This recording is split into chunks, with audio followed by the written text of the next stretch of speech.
Sports fans, it's your man D back. Speak Your Mind Sports Talk. All right, check it out, man. How does this layoff affect Manny Pacquiao? You know, really interesting. And I want to talk about that too. Shout out to my man BOP Boxing. Hopefully he can get over here. BOP Boxing. If you guys haven't subscribed to him, check him out, man. He specializes in the cruiserweight and light heavyweight division. And he does a terrific job over there. Y'all go check him out, BOP Boxing. Hopefully he can get over here today. I got the link in the chat for anybody who want to join today's discussion. My man Flame On 24 in the building. What's good, Flame On? Luis Puente, D, what up? Happy Friday, fam. You gonna go live for a fight? Never can tell. Never can tell, Luis. I might, dog. I don't know. Got some UFC fights coming up, boxing matches. Never can tell. Ralph from Real in the building. What's good with you, Ralph? So yeah, Manny Pacquiao's on the menu today. I want to talk about Pacquiao. Let's send BOP invite over here just in case he can get over here. But yeah, man, because pretty interesting. No matter who he fights, no matter who Manny Pacquiao fights, it's going to be a tough road for the guy. He's getting older, and like, you know, the Spencers and the Tank Davises, these guys like that, you know, this layoff potentially that can help these guys out. They're younger, you know what I mean? Recovery time is different for those guys. When it comes to Manny Pacquiao, man, time is not on his side. It's not on his side at all. So I don't know. It's gonna be pretty interesting to see how Manny is looking coming off of this layoff. Now, Manny Pacquiao, you know, he did a good number on Keith Thurman. But at his age, you know, I would assume he needs to stay active. You know, Manny Pacquiao's been training. As a matter of fact, I just put it, I didn't put it out yet, but I did a ride along earlier today. I got to put the video up. Looking at Manny Pacquiao's hand speed, man, his hand speed's phenomenal, fam. Like crazy. Let me see if I might be able to pull that clip up for y'all. I made this little clip. It's going to be on the video later. Trying to send this link to BOP. Hold on one second, guys.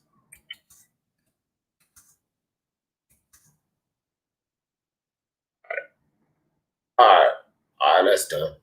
Anyway, yeah, bro, his hand speed is crazy fast right now. Iceman in the building. What's good with your Iceman? Champ Ross. What's good, Champ Ross?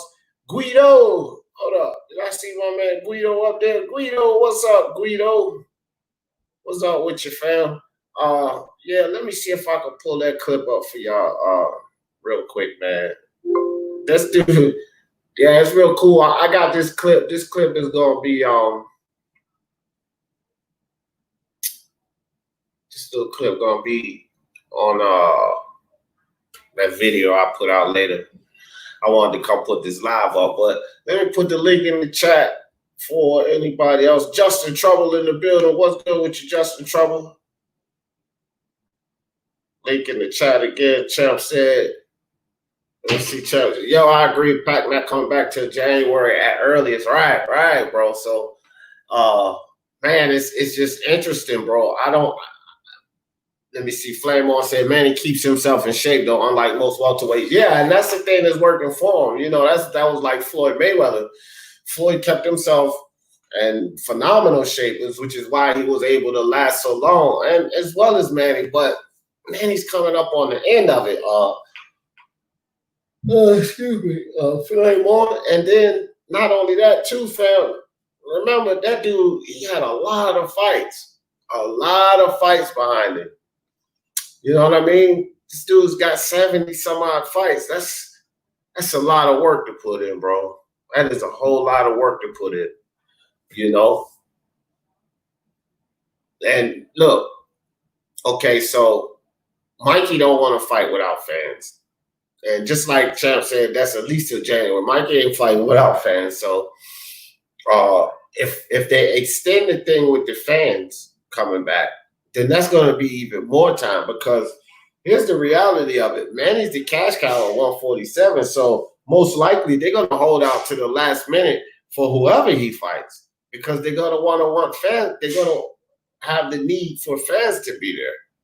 So whoever it is he fights, whether it be Spence, Crawford, Mikey, Danny, it doesn't matter. Whoever he fights, there's going to be a need for fans to be there, which means this is even more time that Manny Pacquiao is going to have to sit before he could potentially get a fight. Hey, should put me some of them on. Probably going to fix that. It's a piece of fish in it. Oh, never mind. Never mind. But anyway, let me see. Iceman said, I'm a Manny Pacquiao fan, but he needs to retire. Yeah, I don't know, man. That might be in the cards, just depending on this pandemic, because, like, if he goes in there and fights whoever he fights, and it's a great fight, Manny loses by decision or something like that, fine. I really don't have a problem. But because of the layoff, if he goes in there and he's aged and that shit's caught up with him and all of that, man, I got to be honest, that's not what I want to see. I don't want to see that happen to Manny Pacquiao. I don't really want to see him go out like that. Y'all know what I mean? Like, Manny's a warrior. It's an all-time great. You know, right now is the time for him to retire and not go out like that with this layoff. He could go out in a fight like that, especially against a Terence Crawford or a Spence or something like that. I think he got one more good fight in him. I do too, but it has to happen though, you know, and it has to happen in a timely manner. Flame on, you know what I mean? Man, I'm glad that damn style healed up. God, that thing was bugging me, bro. That thing had gotten big too. I know y'all seen it in the past couple of days. Yeah. It's pretty much almost gone away. Iceman said, we all think we got one more. And that's the thing, right, Iceman? Like, look at Cowboy Cerrone over in the UFC.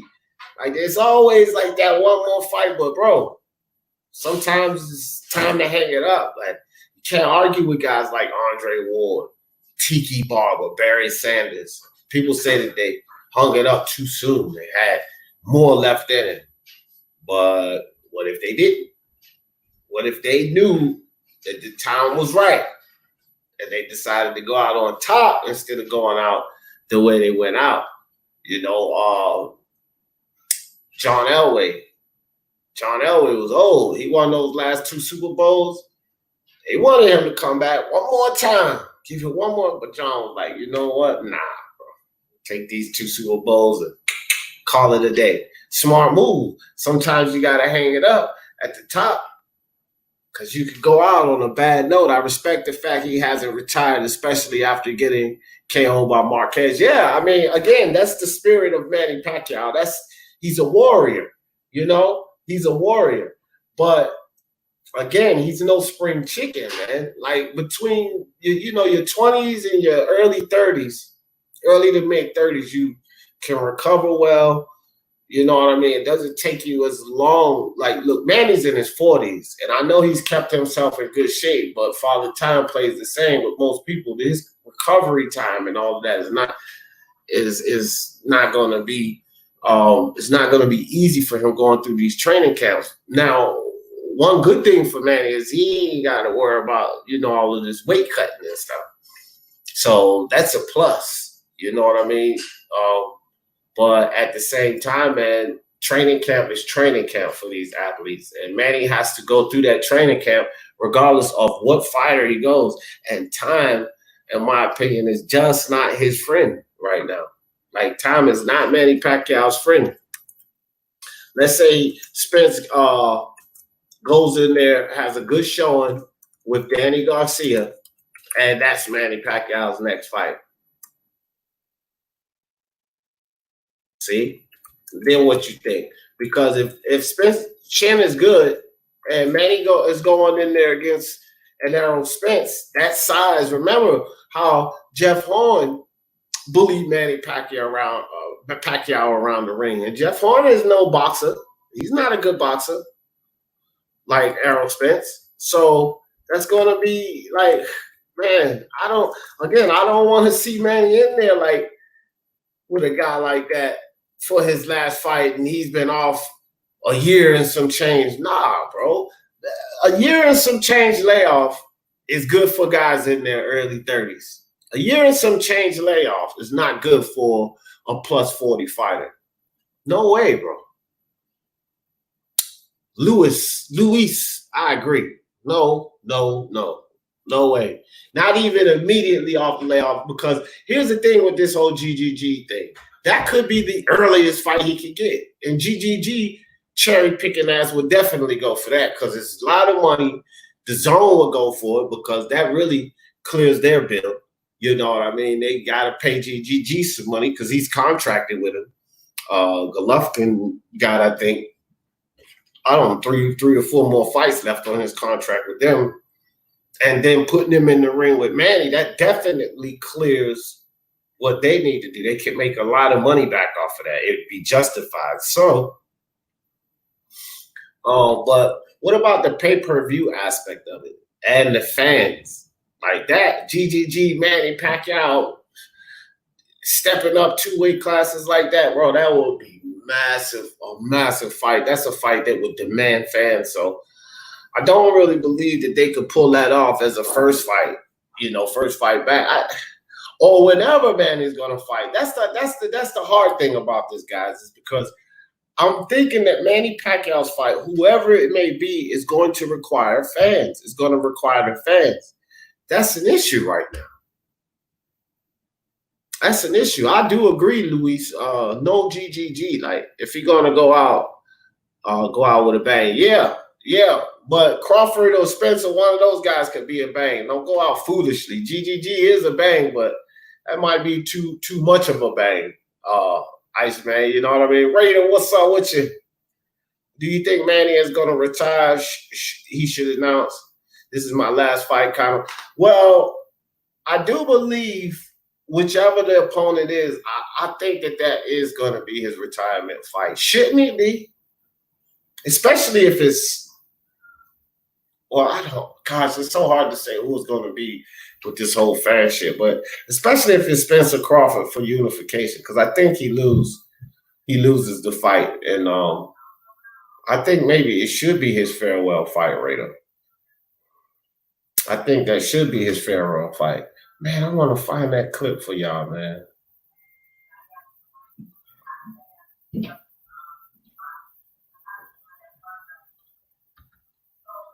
I don't know. And they say the clip was too long. But yeah, bro. I think that if I'm not mistaken, I think that should be. All right, here it is. I did find it. Let's see if it loads up. Might be too long for StreamYard, but if not, I won't play the clip. It's just a nice little clip, but I'm gonna have it on that ride along I did this morning. Iceman said GGG is smaller than Spence. Yeah, but he's been fighting at 160. I don't know like the exact weight or whatever. Spence got a big frame for 147. True that. But GGG has been living at 160. So, forget about the body size, like adaptation. You know what I mean? He's already there. He's comfortable. And man, he's coming up. Look, man, it's never been. It's the odds are already against any fighter going up 2 weight classes. This is not something that's a successful route. You don't even Manny gonna beat the shit out of GGG at a catch weight. GGG won't go to a catch weight. That's the thing, bro. He's not gonna go to no catch. Look, he's not gonna bow down to any of the. There's no A side in that fight. There's no A side in that fight. And if they even tried to play GG for ace, why would he bow down to anything? He has a contract with the zone. His next fight, he gets a set amount. Why would GGG bow down to anything that's going to be unfit for him? GGG's older too. Let's not forget. So asking him to cut weight and come down like that, I don't think that would happen. I don't think that he would fight him at a catch weight. GGG body frame is bigger. Yeah, Spence frame is skinny. Well, I don't know if it's bigger, actually, Ralph Spence. Remember, Ralph Spence came in at 154. He went back down. He started draining himself immediately. Coming into turning pro, he came in at 154 and went back down. GGG's only 160. Spencer's ballooned up plenty of times over 190 pounds. So I wouldn't necessarily say GGG has a bigger frame.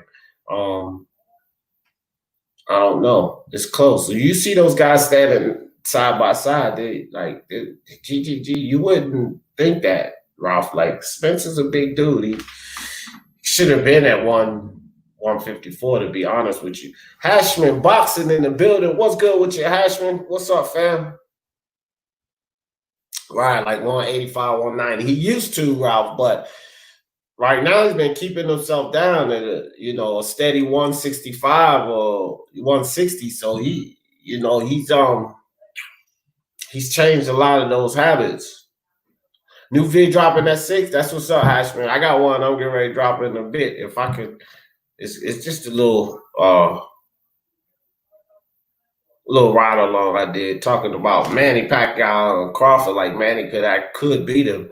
We got to favor Crawford, but Manny has a chance. He's a lap dog, and look at their body frames. Yeah. I mean, but again, let's remember GGG is a natural 160 pounder, and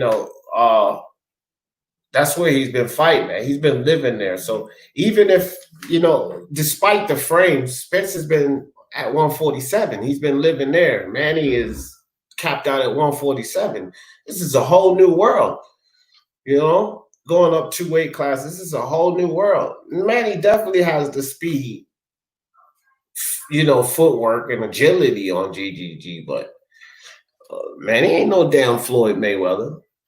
GGG has an amazing jab. He's going to get in there. He's going to touch Manny up. Manny's chin is not like Canelo. Canelo was taking those punches. We can't assume Manny going to take those punches. You know what I mean? That's extremely dangerous for Manny at this age. And the layoff, considering the layoff, I very seriously doubt Manny should take a fight like that. That's, and if he was to take that fight and win, that would be massive. Like, bro, I don't know where you put him in his career, but he would definitely, that's a definite retirement, right? After beating the GGG. If he goes up and takes GGG belt, like, F that, bro. F that.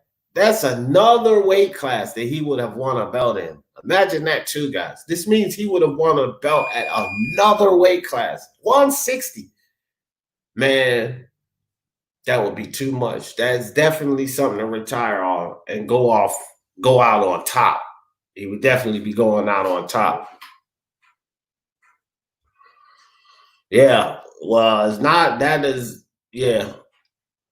Yeah, no, it's not competitive. That's an uphill battle. I'm with you on that, Luis Puente. That's an uphill battle. Crawford Spence, anybody at 147, you guys see, those are competitive fights. A GGG fight is an uphill battle with a backpack on, full of bricks. Manny is too tiny to fight GGG. That's what I'm with you, Julius. That's what I think. I don't like that fight for Manny Pacquiao.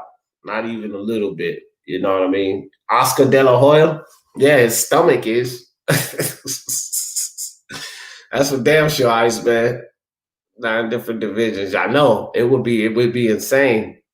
It would be insane. Manny Pacquiao fans would be it would be madness, bro. You wouldn't be able to tell Manny Pacquiao fans nothing if that dude went and captured a belt at 160. You wouldn't be able to tell those guys anything.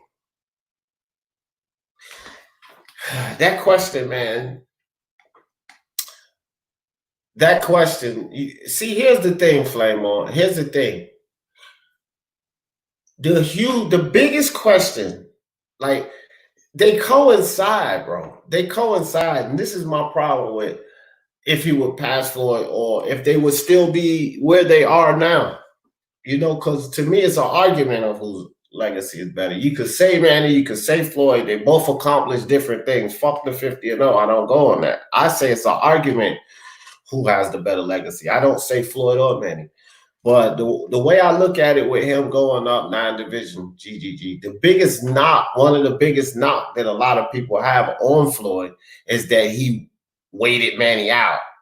You know, it should have happened early. He beat up an older Manny, even though Floyd's older than him. But if Manny was to go on and continue to do that, Flame On, then that whole beating up an older Manny doesn't apply anymore. And then now Floyd will have this Manny, that Manny on his record. You see what I mean? So I think we're still at a fucking stalemate with these two. That's how I look at it. Like, you can't, it's really hard to, at this point, compare. Like, they're two ATGs, okay? And it's hard to compare. It's hard to compare a lot of ATGs, but they're both two ATGs. But a knock on Floyd's legacy versus Manny, at least, is that he waited out. He waited out too long. But if Manny is to go on to beat Keith Thurman and then go on to beat a GGG, then can we ever put that knock on Floyd for saying he waited too long? Because look at this guy. How is that motherfucker just beat Thurman and GGG? Floyd just outboxed him and made it look like it wasn't that Manny that we see accomplishing in all the things we've seen him accomplish in the past. That's why that argument's so hard. And I think we would be at the same stalemate. I mean, Manny is amazing, you know, but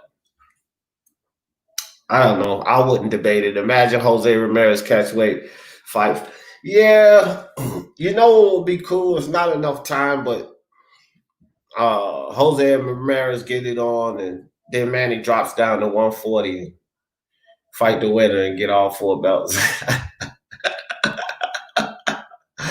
Now he undisputed at 140. That'd be something else just to put on his record. That would be crazy. Sean Newton boxing in the building. Was good. Manny will fight Mikey on pay-per-view and get a close win. Yeah, that's my fear, Sean. Is that the holdout for the fans. You know what I mean, Sean? Like, whoever Manny fights, this is what I was saying before you came on.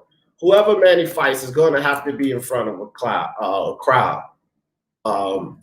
And so holding out, the longer they wait, you know what I mean? That just doesn't serve Manny well. Like, but Mikey already said he's not fighting them without a crowd. He's like, he can go ahead and fight Crawford. Like, Mikey was like, go ahead, do what you want to do, but I'm not going to make that fight without a crowd. So they'll hold out. I think he can beat Mikey. I think it would be a close win or maybe a unanimous decision, but I'm pretty comfortable with Manny beating Mikey, but time just doesn't favor him. Even against Mikey Garcia, I don't believe time favors him. The more time we wait, because he's not a spring chicken, but he ain't over the hill. Manny's over 40. That's like 52 in sports years. You know what I mean? He's amazing in what he's doing, but man, it's still old. That's still pretty old for sports, especially combat sports, man. Like, and they gonna need the fans for that. And again, Jamel Herring, Sean, you heard about that? Jamel Herring just came out that he tested positive for COVID-19. Did you hear about that, Sean? There's a link in the chat for anybody who want to come up and join the discussion. Now, Mikey is okay, man. I think people underestimate Mikey because he got beat up by Spence, but Mikey struggles at 147 is simply this. 147 doesn't serve Mikey Garcia. He shouldn't really be there. That's the thing with his struggles at 147. Mikey Garcia should not be at 147. That's the problem. You know what I mean? And so we see him get, into a one-sided fight versus Spence, and then we see him with not such a best showing against Vargas. But this ain't what Mikey should be. Mikey's trying to accomplish. So I don't think that Mikey's no good or anything. I think Mikey's probably served better at 140, and he's trying to accomplish and get something done. His best chance at getting that next belt, because that's the main reason he came to 147. And of course, he wanted to get it from Spence, not happening, but is to capture a belt in another division. And his best chance to do that is with Manny Pacquiao. Because Crawford and Spence already beat him. One-sided fight. Crawford beats Mikey. No doubt in my mind, Crawford beats Mikey. So his best chance is to do it against Manny Pacquiao. 18 people, only 4 likes. Come on, guys, we can do. Oh, yeah. It'll get out. My notifications killer. YouTube is killing me, bro. Like Punch was telling me last night, like I'll be on for 40 minutes, an hour, and then he'll get the notification. I don't know what the hell YouTube's doing with my notifications, but for everybody, I put a community post up. Unsubscribe, subscribe back to me, and make sure that bell icon works. And sometimes that works. Other than that, fuck it, bro. They'll come back eventually when they start hiring people back. He is skilled, and Manny is 42. Yeah. That's a huge part of the problem there. Sean Newton did say you guys said he wanted to fight. Yeah, you guys did say he wanted to fight. You guys said that a long time ago, and I was on a live and we was going back and forth about Terence Crawford, and I said this long time ago that he should fight you guys, because when all of these people say, oh, nobody want to fight me, there is a guy that's out there that wants to fight you. There's always somebody want to fight you. You guys been said that he would answer the call, but they never sent any. Bob sent offers to Khan and Danny Garcia. They never sent any offers to you guys. Problem for Terence Crawford is he's running out of opponents. So, you got to take how they say, high risk, low reward fights. Well, it's to the point now with COVID and everything else, Terence Crawford must take those high risk, low reward fights. He must take them because those high risk, low reward fights are also high caliber fights that gives him validation at 147. So, a lot of people question his validation at 147. And now that the fans are not there and boxing is, limited of sorts, these high-risk, low-reward fights are the fights that these fighters need to take, simply because high-risk, low-reward also translate to the fact that they don't have to pay these opponents massive amounts of money. See? So the high-risk, low-reward factor is actually a good factor in this COVID-19 pandemic situation if they utilize it correctly, because high-risk, low-reward fighters are now fighters that you can slip into the bill and they fit the bill.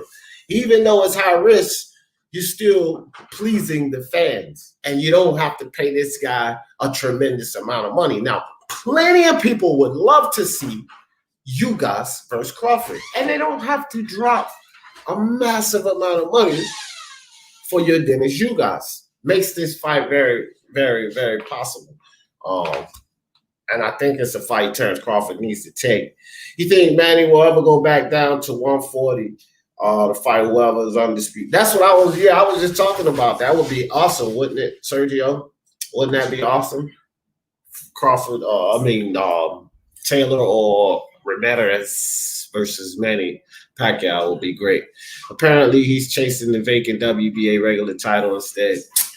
Yeah, well, whatever, man. He's in that interview he came out with Sean. He wanted the Manny fight, but the fact that there's going to be no fans, has a lot to do with why he just decided to go that route. I really do believe that. You know what I mean, man?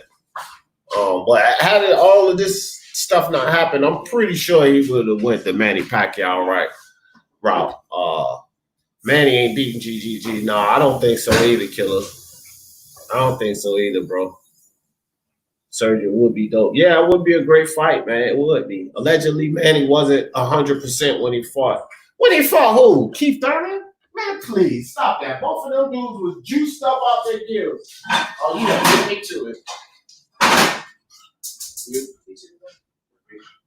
didn't take that out. Oh, you want me? I was correct.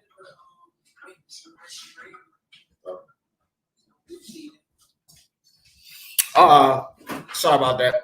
Yeah, man. I'm telling you. He was 100%. He had enough juice in him to be 115% flame on. Flame on, what you doing, bro? Come join the panel, bro. I ain't talked to you. The link in the chat. No, stop that. Stop that right now, Killer. You click the link too, man. Y'all, somebody click the link, come talk with me. But anyway, Killer. No, sir. Look, now, I will give you this, Killer. I said in the beginning, before the bookies and before everybody changed the odds and all, I said Manny's going to beat Keith Thurman because this is Keith once upon a time Thurman. I won't call him a broken down Keith Thurman, but he's not the Keith Thurman he used to be. He didn't have a great fight against Josecito Lopez, but you got to pay attention to something here. When he fought Keith Thurman came back in that fight, but not only did he come back in the fight, the Keith Thurman that we're used to seeing resurfaced, fam. He resurfaced in that fight. The last 6 rounds of that fight, Hashman, what's up? The last 6 rounds of that fight, Killer, we got the glimpses of the old Keith Thurman, that tenacity, fighting through the trouble, utilizing movement. Keith Thurman was getting back to the Keith Thurman. What it takes is time and fights. You can't be off for 2.5 years and have 2 fights and think everything is going to come back. What happened with Keith Thurman was that he had to fight with Josecito Lopez. Okay, it was a tumultuous fight, but it wasn't enough for him to get back where he needed to be. When he went into the fight with Manny Pacquiao, and in that second half of the fight, this is what boxers need to get back. And he started to show glimpses of the old Thurman. He's never going to be back to old Thurman. But to say he beat a broken down Keith, I don't necessarily agree with that, because if he was a Keith in that fight, he would have clearly finished him off, and he wasn't able to do that. So I don't think it's fair to say he beat a broken down Keith. He did beat a Keith that was not himself, but not broken down. And Keith Thurman, I will say this, is probably better than anybody Crawford face. I would pick Keith Thurman over Velasquez, Benavidez, Jeff Horn, and Khan. I would pick Keith Thurman over all of them right now. What's up, Sean? What's up, Hashman? How y'all both doing? I'm good, bro. How you guys doing? Hashman, what the hell is with your mic? It sounds like you got a chipmunk in there. Can you hear me? Can you hear me? I can hear you, but you got a lot of interference, bro. It's like a lot of interference. That's not me. I don't think that's me. All right, hold on. Let me see. Let me see. 1 2 1 2 1 2. No, Hashman. No, I might be you, Sean. Is it me? Yeah, I muted you. It might be. Let me see, Sean. Hold on. 1 2 1 2 1 2. Yeah. Yeah, it might be. It's both of y'all. That's all right. Fuck it. I don't think. I think maybe if y'all just mute when you're not talking and then unmute when you are, it'll be okay. But what's up, fellas? What y'all think about all of this? Man, first off, I want to get y'all ideas on Manny Pacquiao GGG. I think it's far-fetched. Yes, Manny Pacquiao has superior footwork and speed, but I just think that fight's far-fetched. So first, get y'all ideas on that. What do you think about that one, Sean? Well, I mean, I understand why people are talking about it. At this point, the way Golovkin's look slow-footed, slow-handed, easy to hit with counter shots, it looks like potentially this is the time to take the fight. And it would be a huge fight for both of them. Financially, they'd make big money, so you could see it happening. But, yeah, it's not really realistic. Yeah, it's not, man. Manny's too small. Hashman, what you think? Golovkin is no Margarito. I'm just telling Manny Pacquiao to stay away from him. It's not going to be. Yeah. I see Golovkin. I see Golovkin. Golovkin will take anything Manny offers, and I think Golovkin cut the ring off Manny. And Manny, in the Furman fight, I see Manny slow down in the fight, and he takes rounds off, and he fights in spots. He doesn't fight the 3 rounds as he used to back in when he was a featherweight and lightweight when he had a lot of energy. So I just think Golovkin is gonna stop him if they fight. Yeah. Nah, Iceman. Floyd won that fight, bro. People always go back to that. Listen, Floyd, I don't know about the drugs and all of that.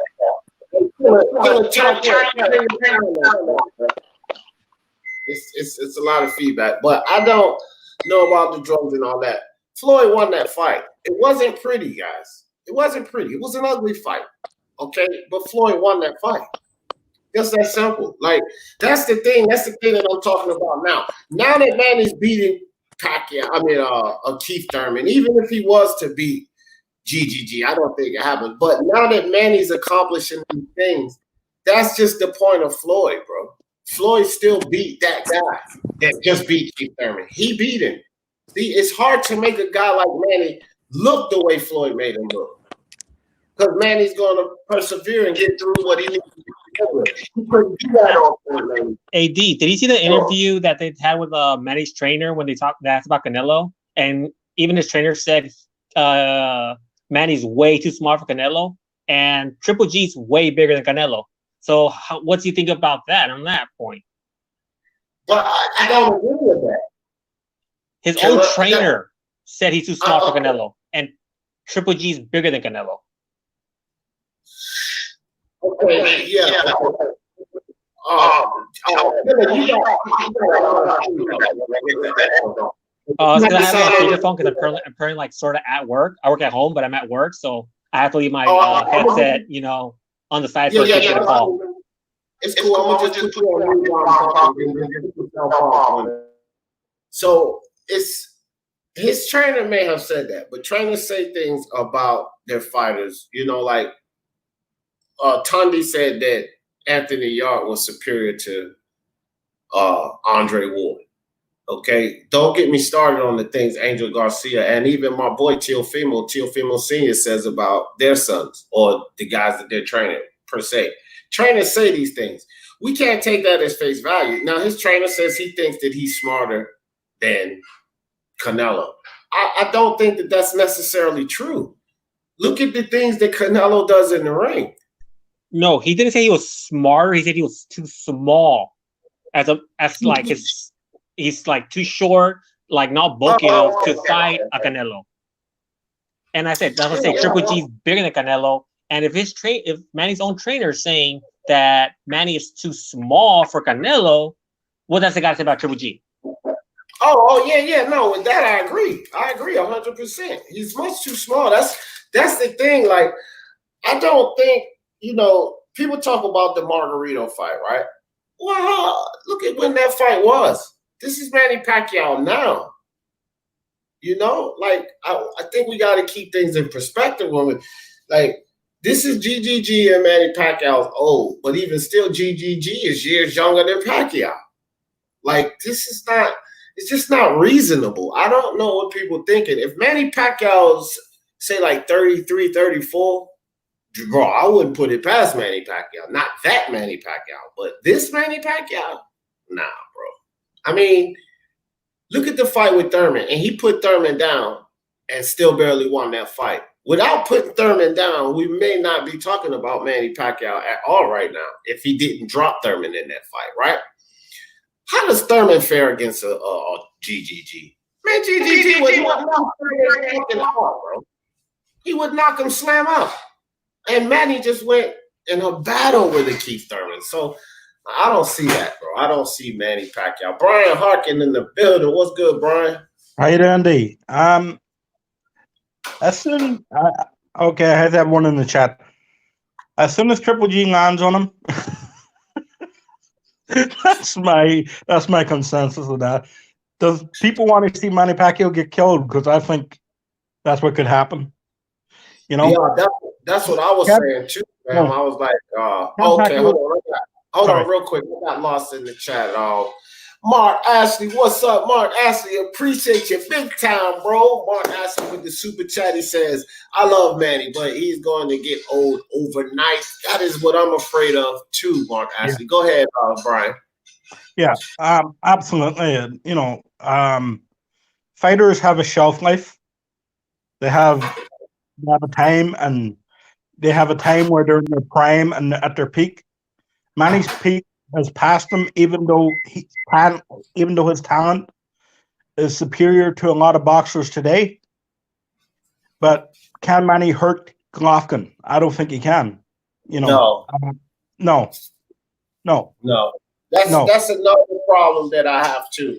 GGG has walked through some massive punchers, bro. Absolutely. Massive punches, but massive punches at a bigger weight. Now, we know people say, Manny got popped, though. Yes, Manny got popped. Manny got popped to 135, 140, 147 pounders. Yeah.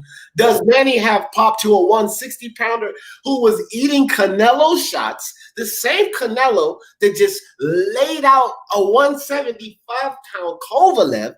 Does Manny have enough power to hurt a GGG that was eating those shots? I don't think so. The only way he can do it is if he is the Manny Pacquiao that destroyed Margarito. But see, that's Canelo, what I'm saying earlier. That's not the Manny that we have now. No, that's what I'm saying. That's the only way. That's the only way he can do it. Even that Manny Pacquiao wouldn't touch Triple G. That Manny Pacquiao, he was fast. He had power for the 140, but we're talking about 160. Yeah. That's like a whole different world. 140 and 160 are nowhere near the same thing. Yeah. If that was the case, Crawford would have already moved up to 154 and knocked people out there. Hey, I'm talking about there's a delay here, D. I'm talking about the fact that Manny Pacquiao, if he can make Triple G miss all night, that's the only way he can win. Hello? Yeah, no. I agree. Go ahead. Yeah, but when you're talking about somebody like even like Prime Pacquiao against somebody like Triple G, it's Triple G will turn out like what's his name, Wilder. All Triple G will need one punch, and Manny would be flat out knocked out. If you think Margarita did dirty the way even a prime Manny against a 160 Triple G, it's going to be nothing. That's not even. I agree with you. It's not even a contest. Go ahead, Brian. I agree. It's not even a contest, and it's something we shouldn't even be talking about. But this is the subject of the day, so it's going too far, putting them up at 160. Yeah, I think so too. Mello in the building. What good, Mello? That fight. I know it did seem like it wasn't that long ago. Jay Blues in the building. What's good, Jay Blues? Stockton King. My man Stockton King said Pacquiao should be broken down if he used PEDs. Not if he's still using them. Keep it going. Keep the party going. You know what I mean? But yeah, I mean, that stuff does tear you down, man. It does. It really does. Canelo is bigger than GGG. Probably is down, champ, because he's put on muscle and shit. So I wouldn't argue with that now. Die Hard Casuals in the building. Yeah. Sean says GGG jab would hurt. Damn right that jab would hurt because he has a stiff jab that does damage to 160 pounds. And here's something y'all think about. Remember when Marquez knocked Pacquiao out, right? That shot was so perfect because Pacquiao missed the punch and the momentum. He was coming into Marquez's punch as Marquez was throwing that, right? Absolutely. That's like basically all Marquez had and landed it perfectly. GGG don't have to land it perfectly like that. He can provide that much power without having to land a perfect shot like that. So what happened? Yeah, but that the same thing that happens in the Marquez fight. He goes out. But that was his that was the punch of choice in all 4 fights. Straight right hand. Right. Actually, he landed that punch in between all the 4 fights. The first time he landed it was actually in the second round of the first fight. He actually landed the exact same punch and almost knocked out Pacquiao with that same punch. He actually practiced that punch. People don't realize how much he practiced that punch. He practiced a lot. There's a bunch of videos of him in training camp just practicing that exact punch that he knocked out Pacquiao. Why? Because he looked back at the tape and saw in the first fight, he nearly almost knocked him out. Yeah. He can't. Yeah.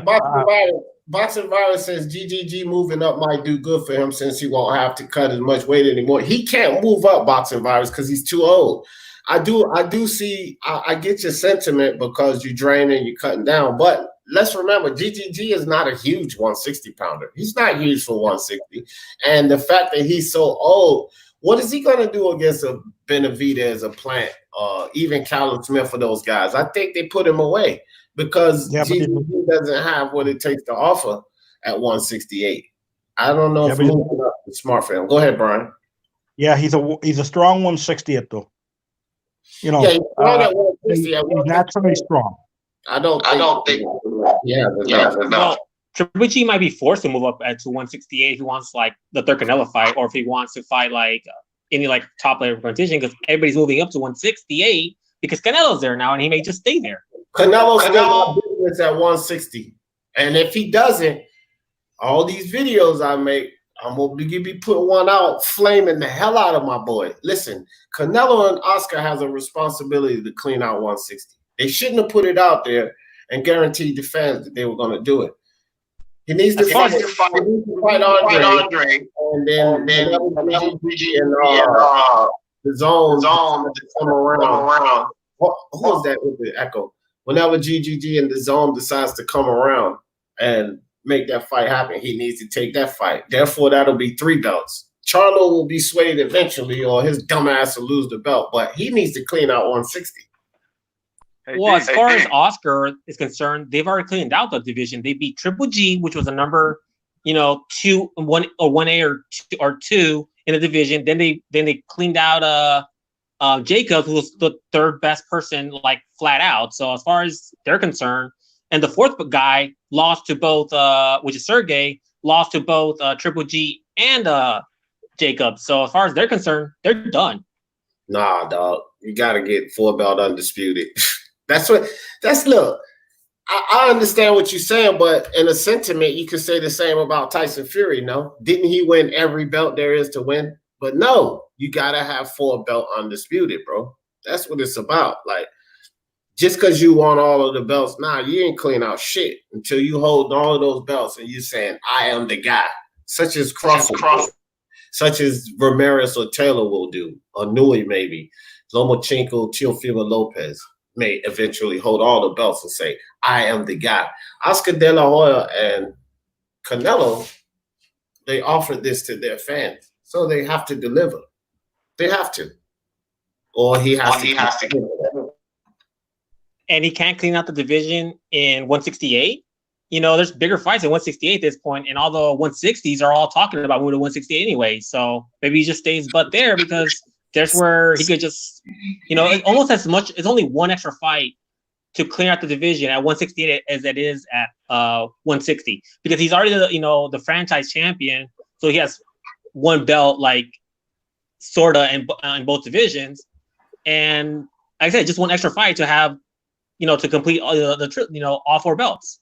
So to unify, there's not much more work doing it at 168 as they're doing at 160, and he went to do the weight cut. The way you saw against Golovic, he looked a lot more powerful than he was at 160 because he had more weight at this point. Killer, first off, I'm a Canelo fan, and I get your sentiment. But did he fight Charlo or did he fight Andre yet? No, he did not. Now, these 2 guys are significant. The fans want this, and what they offered had to do with him taking out those 2 guys. So I get what you're saying, but he has to beat those 2 guys or take those 2 belts while those 2 guys own it. So like if they fight each other and then he beats the man that won in that fight, either way, it still works. He has to clean out this division while these guys hold the belts. He has to do that. If he was to beat, if Andre and Charlo was the fight, Charlo got some balls and he was the fight. First off, shout out to Johnny Boy. He says Chavez Jr. is a Fruit Loop. Thanks for the super chat, Johnny Boy. So if Charlo was to grow some balls and actually fight Andre, and then Canelo was to take those belts from Andre, you would have a much more valid point. You know why? Because he's already beaten GGG.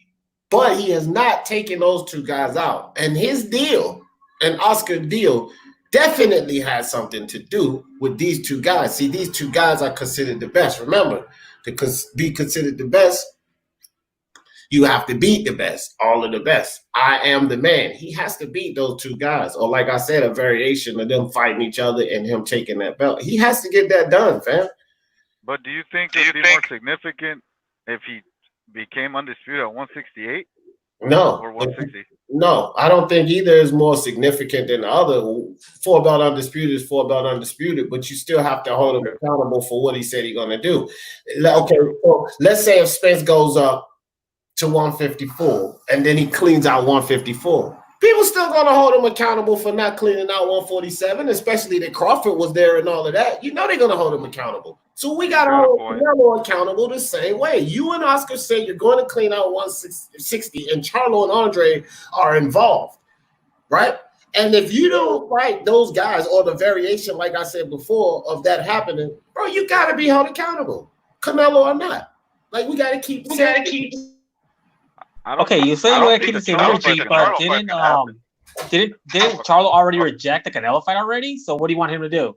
And on top of that, like, he already cleaned out division. He beat the number 2 and number 3 guy in that division. Once you do that, you're scot-free. You can just move up, and not like he's fighting like non-champions. He fights champion after champion. He doesn't need a Charlo or a Dre, because they themselves aren't fighting champions themselves. He doesn't need Charlo.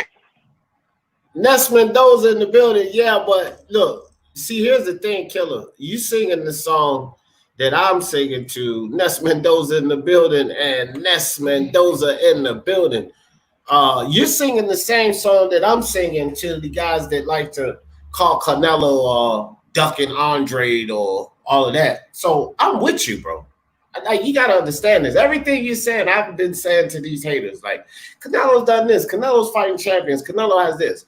My thing is this, bro. When you run your mouth as a fighter, no one cares about all of this other stuff that you're doing. Yes, you're accomplishing there. When you promise your fans something, you have to deliver, fam. That's it. You got to be held accountable. I know that Canelo's doing all of these other things, but you tell your fans you're going to clean out a division, you got to clean it out. It's almost like Canelo started on this mission. He became the big Canelo. He got the big DAZN contract, and then that mission became secondary, fam. But the fans still require you to uphold what you told you you're going to give them. I see what you he's have to saying be now. held accountable. But he does it at 168. If he doesn't fight about that.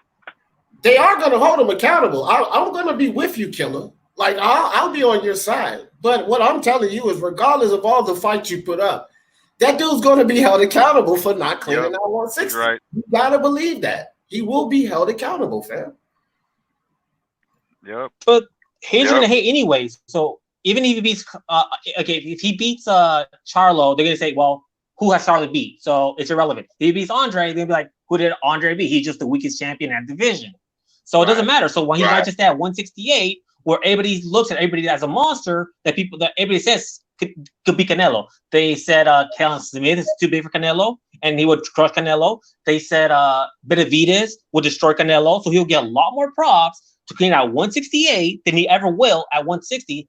And on top of that, you have Charlo talking about moving up to 168 to fight Benavidez. You have Andre say he's willing to move up to 168 to fight Canelo. So why would Canelo drop down to 160? We could stay at 168, clean that division up. These quote-unquote people he has to clean up from 160 are going to be at 168 anyways, because Canelo's going to be there.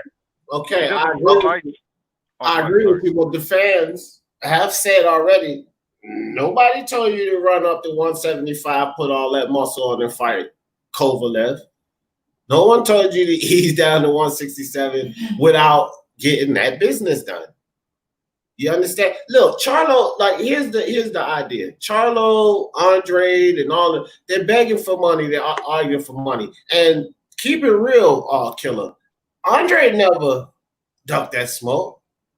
They haven't put the paperwork in for Andre yet because they have bigger fish to fry. I get that, but He hasn't ducked that smoke. That's So easier fight to make too. Right. So regardless of all of what you're saying, there was a fighter available at 160 before you went on this escapade.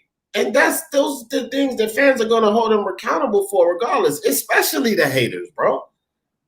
Especially the haters. Clean out 160 because it's gonna get harder for him later on to stay at 160. So later on, get out the way now. 60. So you might as well get out the way now. Yeah, for sure.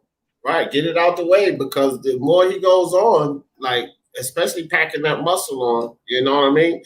Anybody want to volunteer to step down? I got my man Raider in the back. If not, Raider just hold out for a second. But either way, I will do. No, nobody else leaves. Somebody already stepped down. Raider, LA in the building. What's good with you, fam? Hey, what's cracking? How's it going? Everything good. IBT Boxing Truth in the building, my man. IBT, what's up with you? What's up with you? Yeah, Raider. So we are still talking about how this will. The main topic is how this layoff will affect Pacquiao, regardless of who he fights, because it's potentially, Pacquiao needs fans.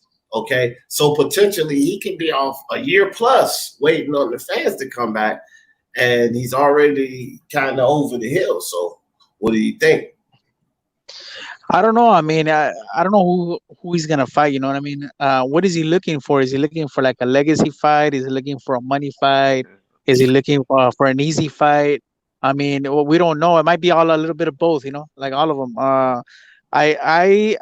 I don't know what he's trying to do. You know what I mean? Like, what do you guys think? Chat, he tried, and I think that was in the plans to go ahead and clear that out of the way.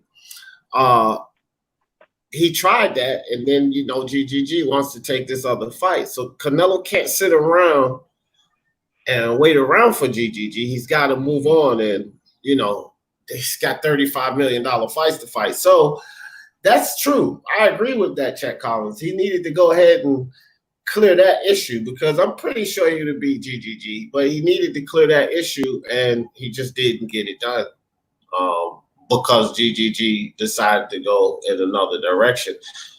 Brian said Canelo is the big money fight at 160.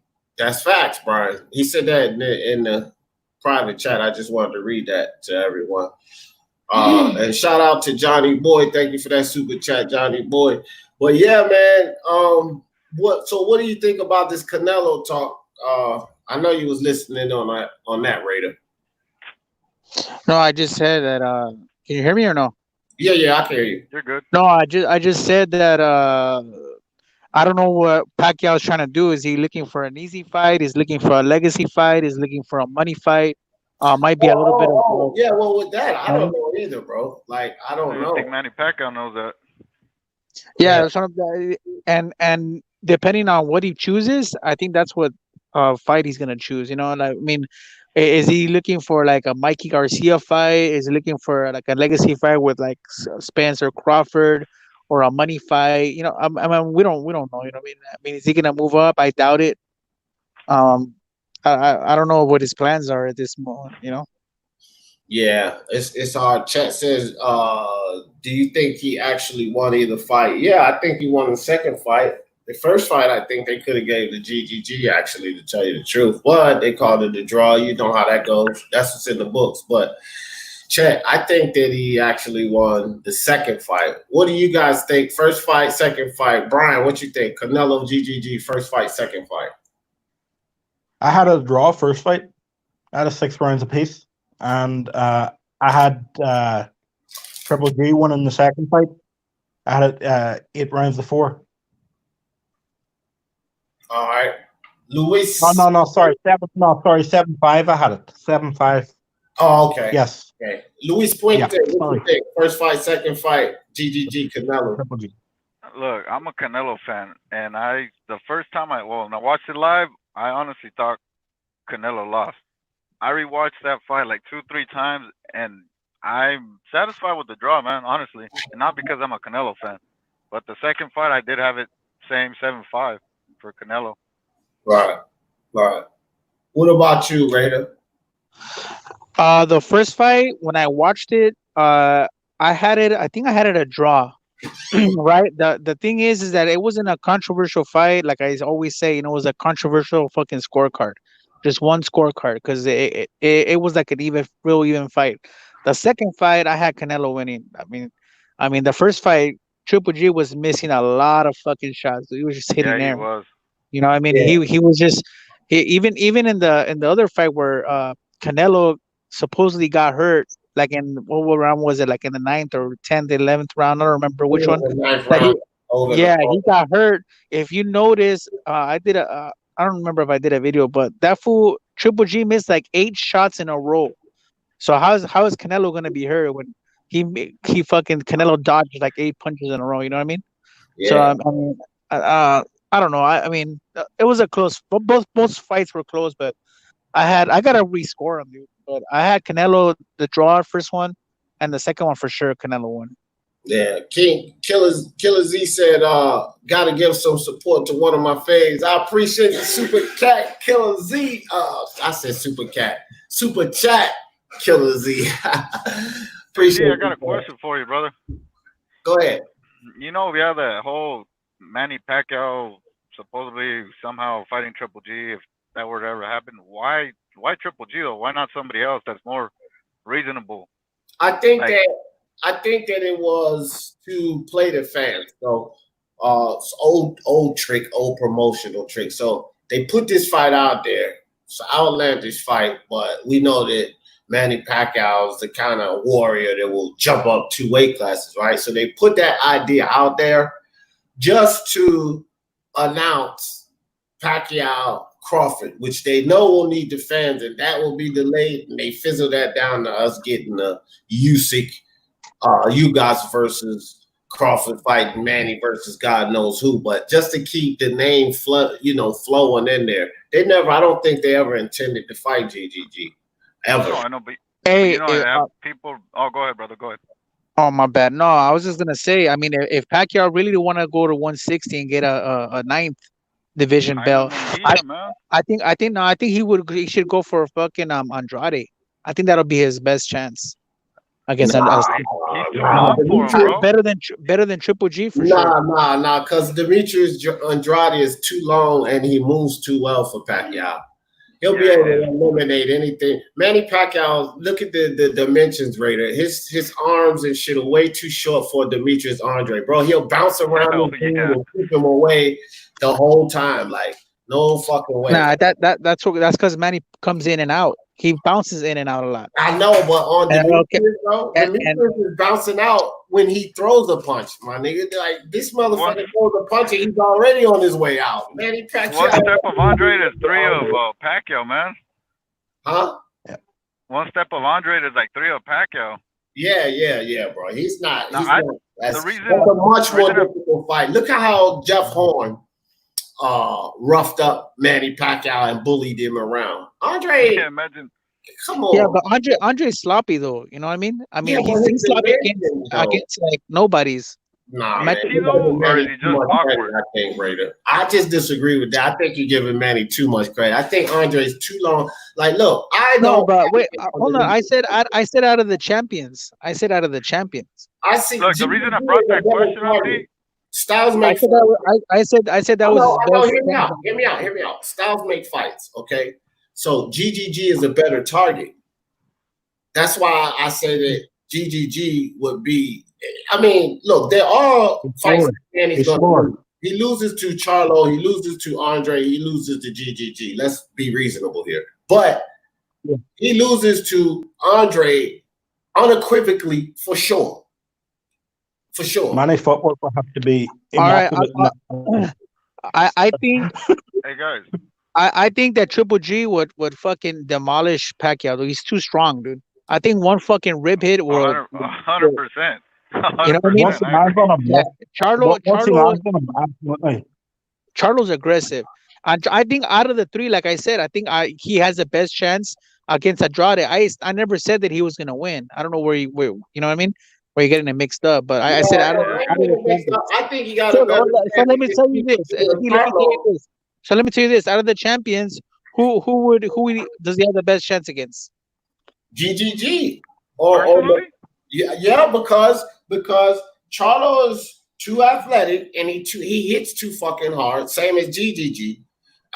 Demetrius Andre is too difficult of a target. GGG is his best target. So, like, let's say he could survive 12 rounds, because I don't think he survives 12 rounds with GGG or Charlo. But let's say he survives 12 rounds, he could potentially outbox GGG or Charlo if he could survive 12 rounds. But with Charlo being as athletic as he is, I don't think that happens with Charlo less than GGG. With GGG, he's more of a target for Manny to get in and get out, get in and get out. Andre, he's not hitting him like that, bro. You forgot about Triple G's jab, though, D. Yeah, I understand the but he's not touching Andre the way he's going to touch GGG. It's not happening, fam. You got to score points. Andre's style is tricky and awkward. He's not going to be scoring a lot of points on him. That's difficult. That's difficult. It's not the fact that he can land punches. It's not that there. It's not the fact that he can survive. Can he survive 12 rounds? But that's what I you can barely survive 12 rounds. How many times will he go down in that fight? I think he would. I would think fucking Triple G would obviously be favored more to beat Pacquiao than Andrade would. That's going to be the power puncher. I don't know. I'm just saying, like, hey D, the reason I brought that up again, was because I was saying if it's about money and do another weight class, why not like a Jaime Munguia that's got like the Hispanic crowd, he brings in the Mexican crowd, all that. He's greener, more beatable. All of them beat Manny, bro. We just talking about right now. We have resorted. Listen. This is what we got to keep in context. Right now, we're resorting to who does drastic measures to the easiest. You understand? So we've resorted to who does he lose to. We've already agreed he probably loses all of them. So I don't even really want to get into fighting bigger guys because it's too much to ask for Manny.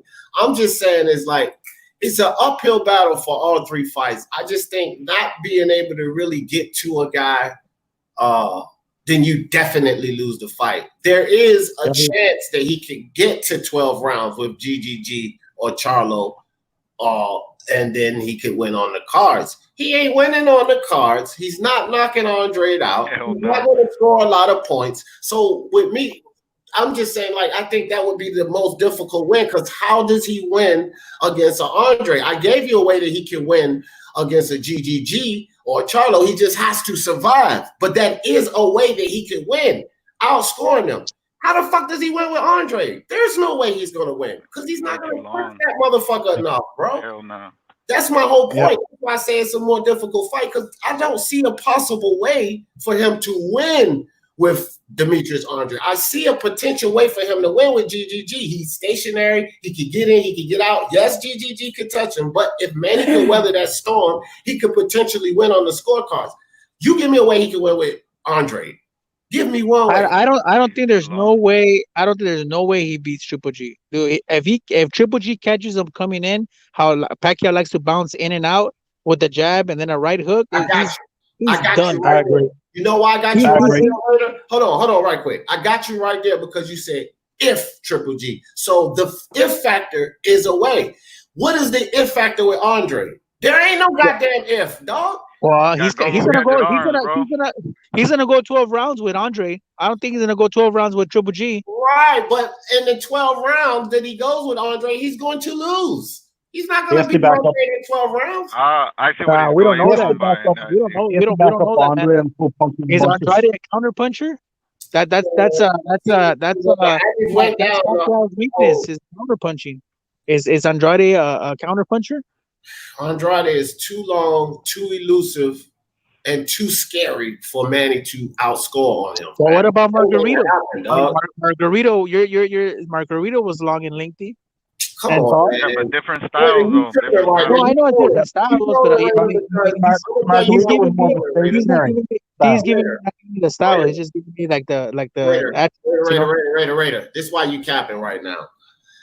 You're forgetting all about I'm Manny not saying that fool's gonna Hey, win. I'm not saying Pacquiao's gonna win. I see what you're saying, Raider. I see what you're You know what I'm saying. saying? That I'm you saying think out he of the has more 3 chances, probability.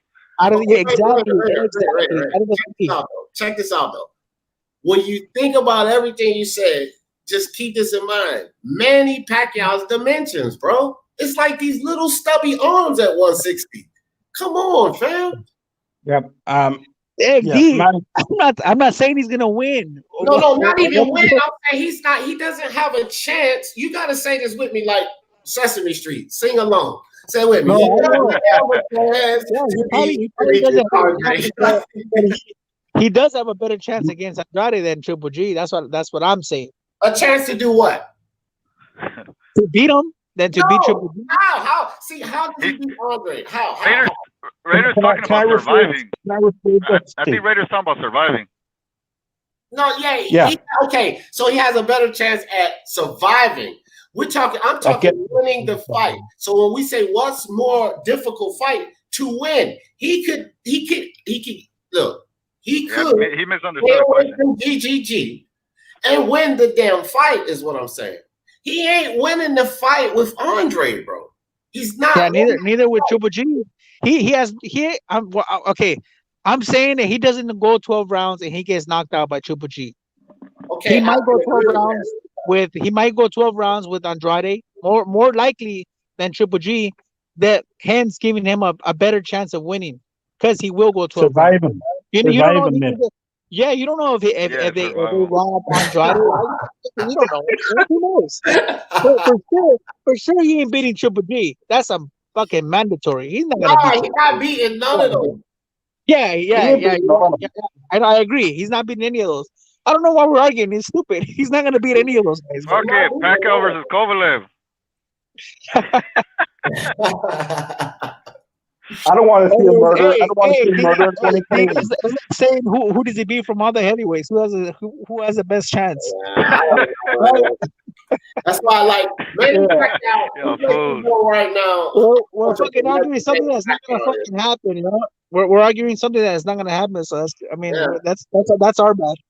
It lets you know how he is. Jose Yepes in the building. What's good with your Jose? AOBs, what's up with your AOBs? Man, I'm way behind in the chat as usual. Sorry, guys. This is how we do. We get to talking up here. BOP, there you go, man. What's up? Just woke up. Solid topic, man. Thank you again for the support. Yeah, I got an exception. This link is for BOP only because he was a special guest. He woke up late. See you later, love. But better late than never. That link is in there for you, BOP, if you want to. Johnny Boy, he said. I love Pacquiao, but GGG way too big and powerful for him. Yeah, bro. Like, you know. But that's the thing, man. Again, this is how much a legend Manny is. Right now, an active legend. We talking about some really ridiculous fights. Because to me, it's a ridiculous fight with Andre, GGG, or Charlo. It's a ridiculous fight. 8 divisions is ridiculous. Right. 8 divisions is crazy. So just to be talking about this, like, it just shows you a legend, bro. Like, this dude is freaking massive, Manny Pacquiao. But with all of that being said, even more of a reason he loses to either 3 guys. Because, look, man, even if he was to fight and sign up with any of those guys, look when it will be. Like, it'll still be almost a year plus of him being laid off and then getting the ring with one of those guys, man, you get demolished. So let's stick to 147, Crawford, Spence, and Mikey. You know, the reality of it is those are one of the guys that he's going to be fighting. But when he does fight him, this layoff is going to affect him, bro. Because that's a fan-friendly fight. They're going to want fans there. Hard Recoil, what's up with you, man? You know what I mean? They're going to want the fans there. And that's the point, man. What if he takes a keep busy fight? With who? this is not a keep busy fight. I don't think he would fight a Ugas, but I think that'd be the cheapest and most probable fight. But you're not going to get the money he wants, and it's too dangerous. Hey, Abby T is in the chat. Abby T, who is Manny Pacquiao's mandatory? What about a mandatory? Who's the mandatory for the WBA belt, Abby T? That's I a was good pretty question. good with that stuff. I think Virgil Ortiz has a WBA, right?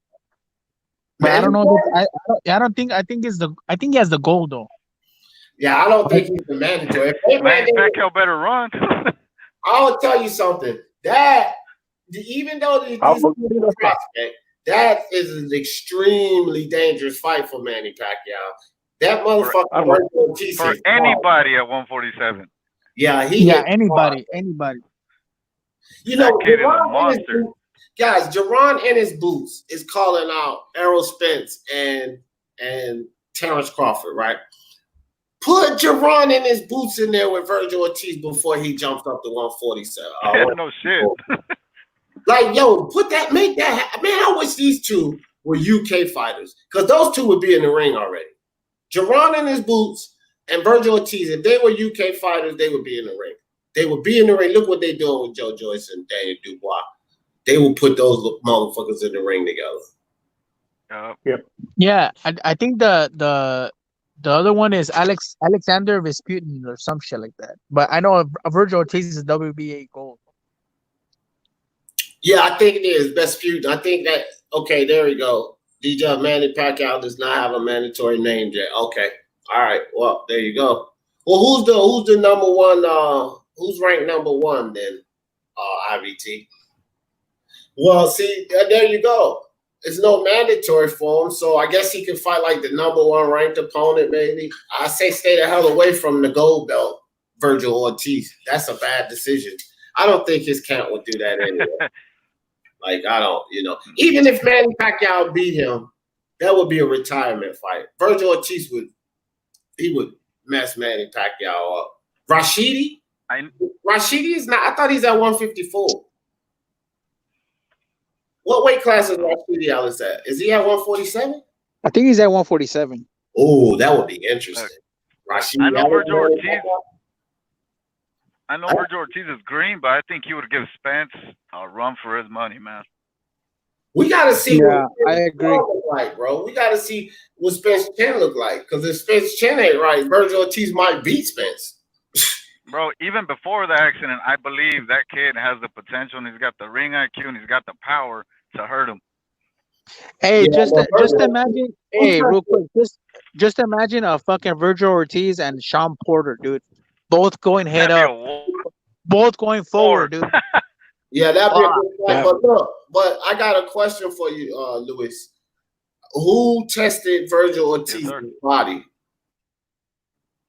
No one. Well, that's a good point. That's what I mean. No That's why, one. like, he's still green, and I don't know, but no one. That dude has not been tested to the body at all. And that's the thing we got to keep in mind about these prospects. One thing about a fight with Spence, no matter who you are, your body armor will be tested. Your body armor will be tested.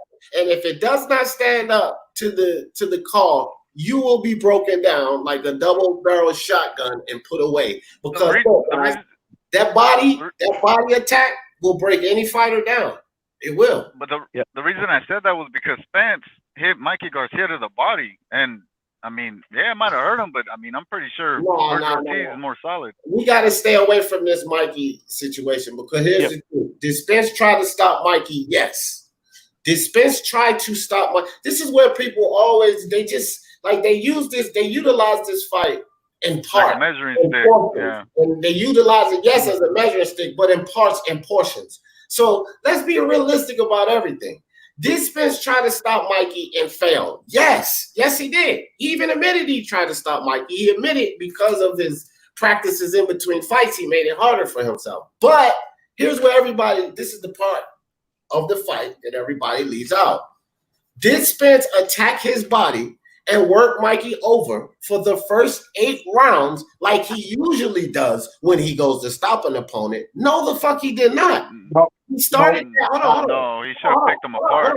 He started that in the 9th round. So you can't say that he didn't stop him because he did. But those first 8 rounds, did he go at him like he was going at Chris Van Heerden? Remember the first 8 rounds of the Chris Van Heerden fight when he was punishing his fucking body? Did he do that to Mikey? No, he bounced around, he outboxed him, he stayed on the outside. That's what he did for the first 8 rounds. So if Spence had went in there and attack Mikey's body for the first 8 rounds, do y'all think we would be having this conversation? No, the fuck we would not. But people always want to just put that's why I don't like getting into that nonsense. No, he didn't stop Mikey, so Spence fans have to admit it. But Spence did not fight the same fight versus Mikey Garcia like he did versus Bundu or Algieri or Chris Van Heerden or Lamont Peterson. He was punishing those guys' bodies early and often, and then he put them away. He didn't do that with Mike. He outboxed him. He tried to show his skills against a smaller guy. He didn't fight the same fight to stop him early. This is what happened. Like, that's what happened. But people never want to talk about that. They just want to say Spence tried to stop Mikey and couldn't get it done. But let's be honest about it, though. Right? Yep. Virgil Ortiz will knock Errol Spence's dentures out. Virgil Ortiz has a lot of pop, bro. I mean, like, this kid is amazing. But I'll tell you this. Spence goes in there with Danny Garcia. His chin is where Spence's chin is at. I'm not saying that about Virgil Ortiz because Virgil Ortiz has not hit a guy with a chin like Danny Garcia. He has not hit a guy at 147 with a chin like Sean Porter. He has not hit a guy at 147 with a chin like Errol Spence. Let's be honest about these prospects. The guys he hit did not have chins like that. Because those if Spence takes out his dentures, does he still need a mount guard? I don't even know, bro. I don't even know how he's going to respond to that. That's why I'm not really rating Spence until I see him in his next fight. Everybody keeps trying to rate Spence, but we can't rate him until we see him in his next fight. We really can't. That's why I won't bet in Spence's next fight because I don't know how he's going to react. I won't put any money. I won't put any money on it because I just don't know what Spence has in him. I don't know if he can take a punch. So what's the point? I'll see how he reacts, then I'll see after that. Yeah, it's a bad bet. It's a bad bet because he could go in there and be his old. Listen, if Spence's chin stand up, Danny Garcia's getting beat, bro. It's just that simple. He's too flat-footed. He's too flat-footed. Spence is going to beat him. Yeah. The only question for me in that fight is if Spence's chin hold up. But if it holds up, Danny Garcia is going to lose that fight. But hey, who would you favor, Thurman or Virgil Ortiz? They fought now. Thurman. I would favor Keith Thurman because of experience, and Virgil Ortiz hasn't fought anyone as mobile as Keith Thurman. No, I experience has a lot to do with it, and Keith Thurman has been there with Pacquiao, Danny Garcia, and Porter. Mm-hmm. Yeah. And how does Virgil? How does he catch? How does he catch Keith? We don't see. This is the thing with these prospects. I would have to favor Thurman because he has some of the best movement there is at 147. Virgil's not seen anything like that, so we don't know how he would react to that. It's easy to knock a guy out when he's an easier target to find, and he doesn't know how to maneuver around what you're doing. But Keith Thurman, we can say, has probably seen a Virgil Ortiz, but has Virgil Ortiz seen a Keith Thurman? No. So I would have to favor Keith in that fight. Yeah, but what about those body shots from Virgil Ortiz? Sorry. Bro, can Virgil win that fight? Yes, but you asking me who would I favor? Keith. So Virgil could win the fight. This kid, that's the questions we have with Virgil.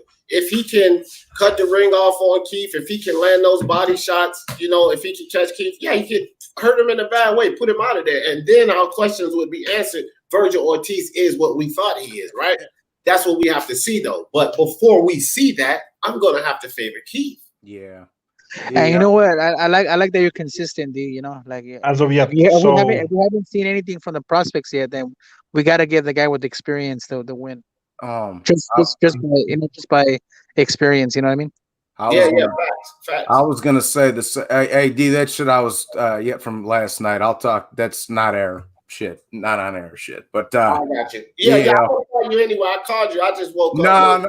Yeah. Anyways, but no, I was just gonna say, look, bro, Virgil Ortiz is a tough little son of a bitch, but he shouldn't even be in that mix right now, bro. He's fucking green. He's a little kid. I mean, I'm not calling him like a little kid, like he's a pussy or something. I'm saying like he's a little kid though, bro. He's 21, 22. Like, nah, man. He's not right as of right now.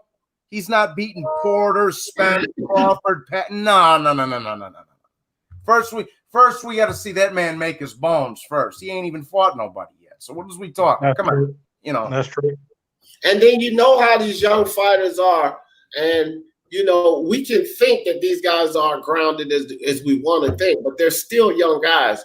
What happens when a young guy like that goes in there and he's been knocking everybody out, right? Then he hits this guy, say like a Sean Porter, and he don't get the response that he's used to seeing. And this fucking bulldog just keep coming, and then pow, pow, he hits him again like, fuck, I just hit him clean. And he keeps coming. Then he has to think, uh-oh, what am I going to do next, right? That matters. And he hasn't experienced that yet because everybody he's hit, pow, pow, they went noodle-legged, you know?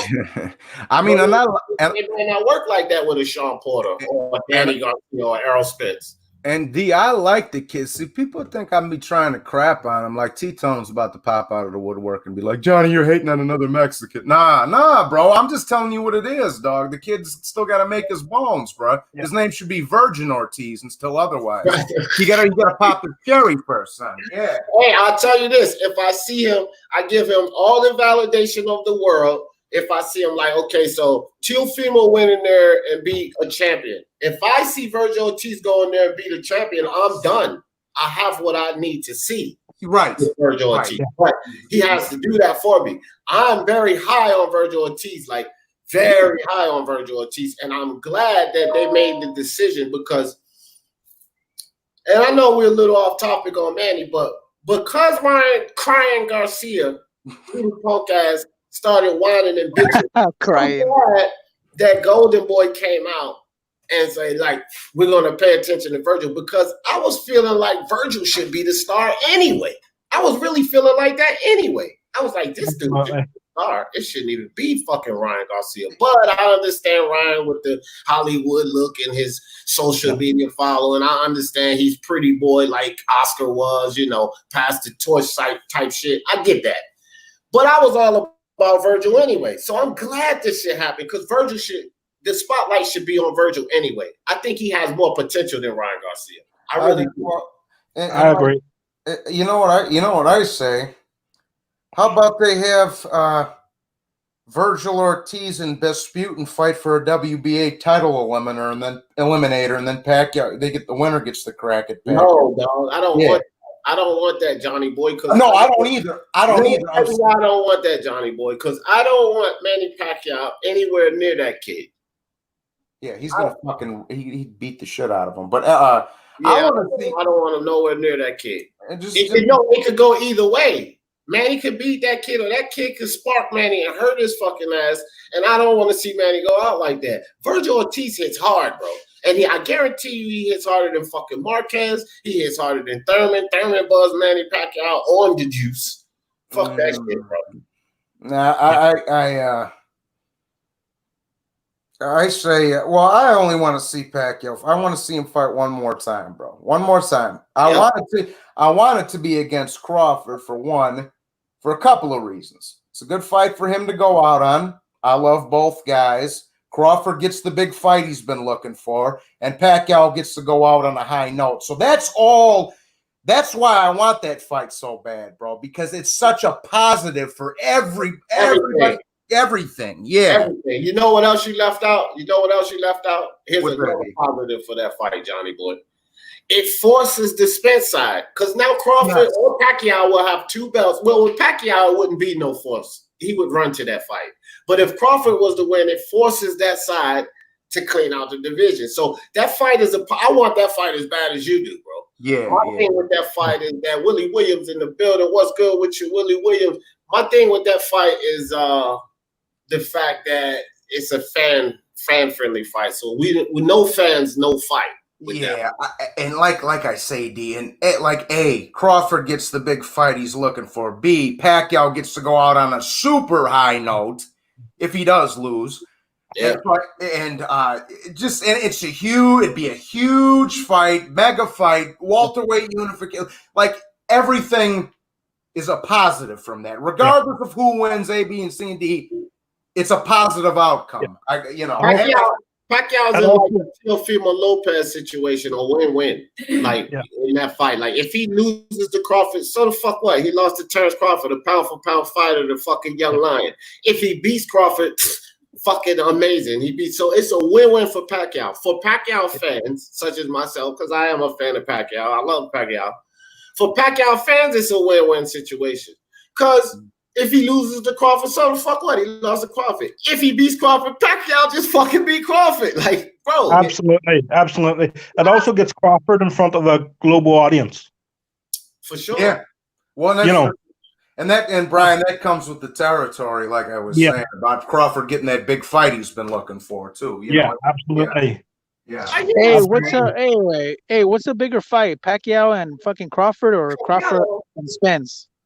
Hold on for a second.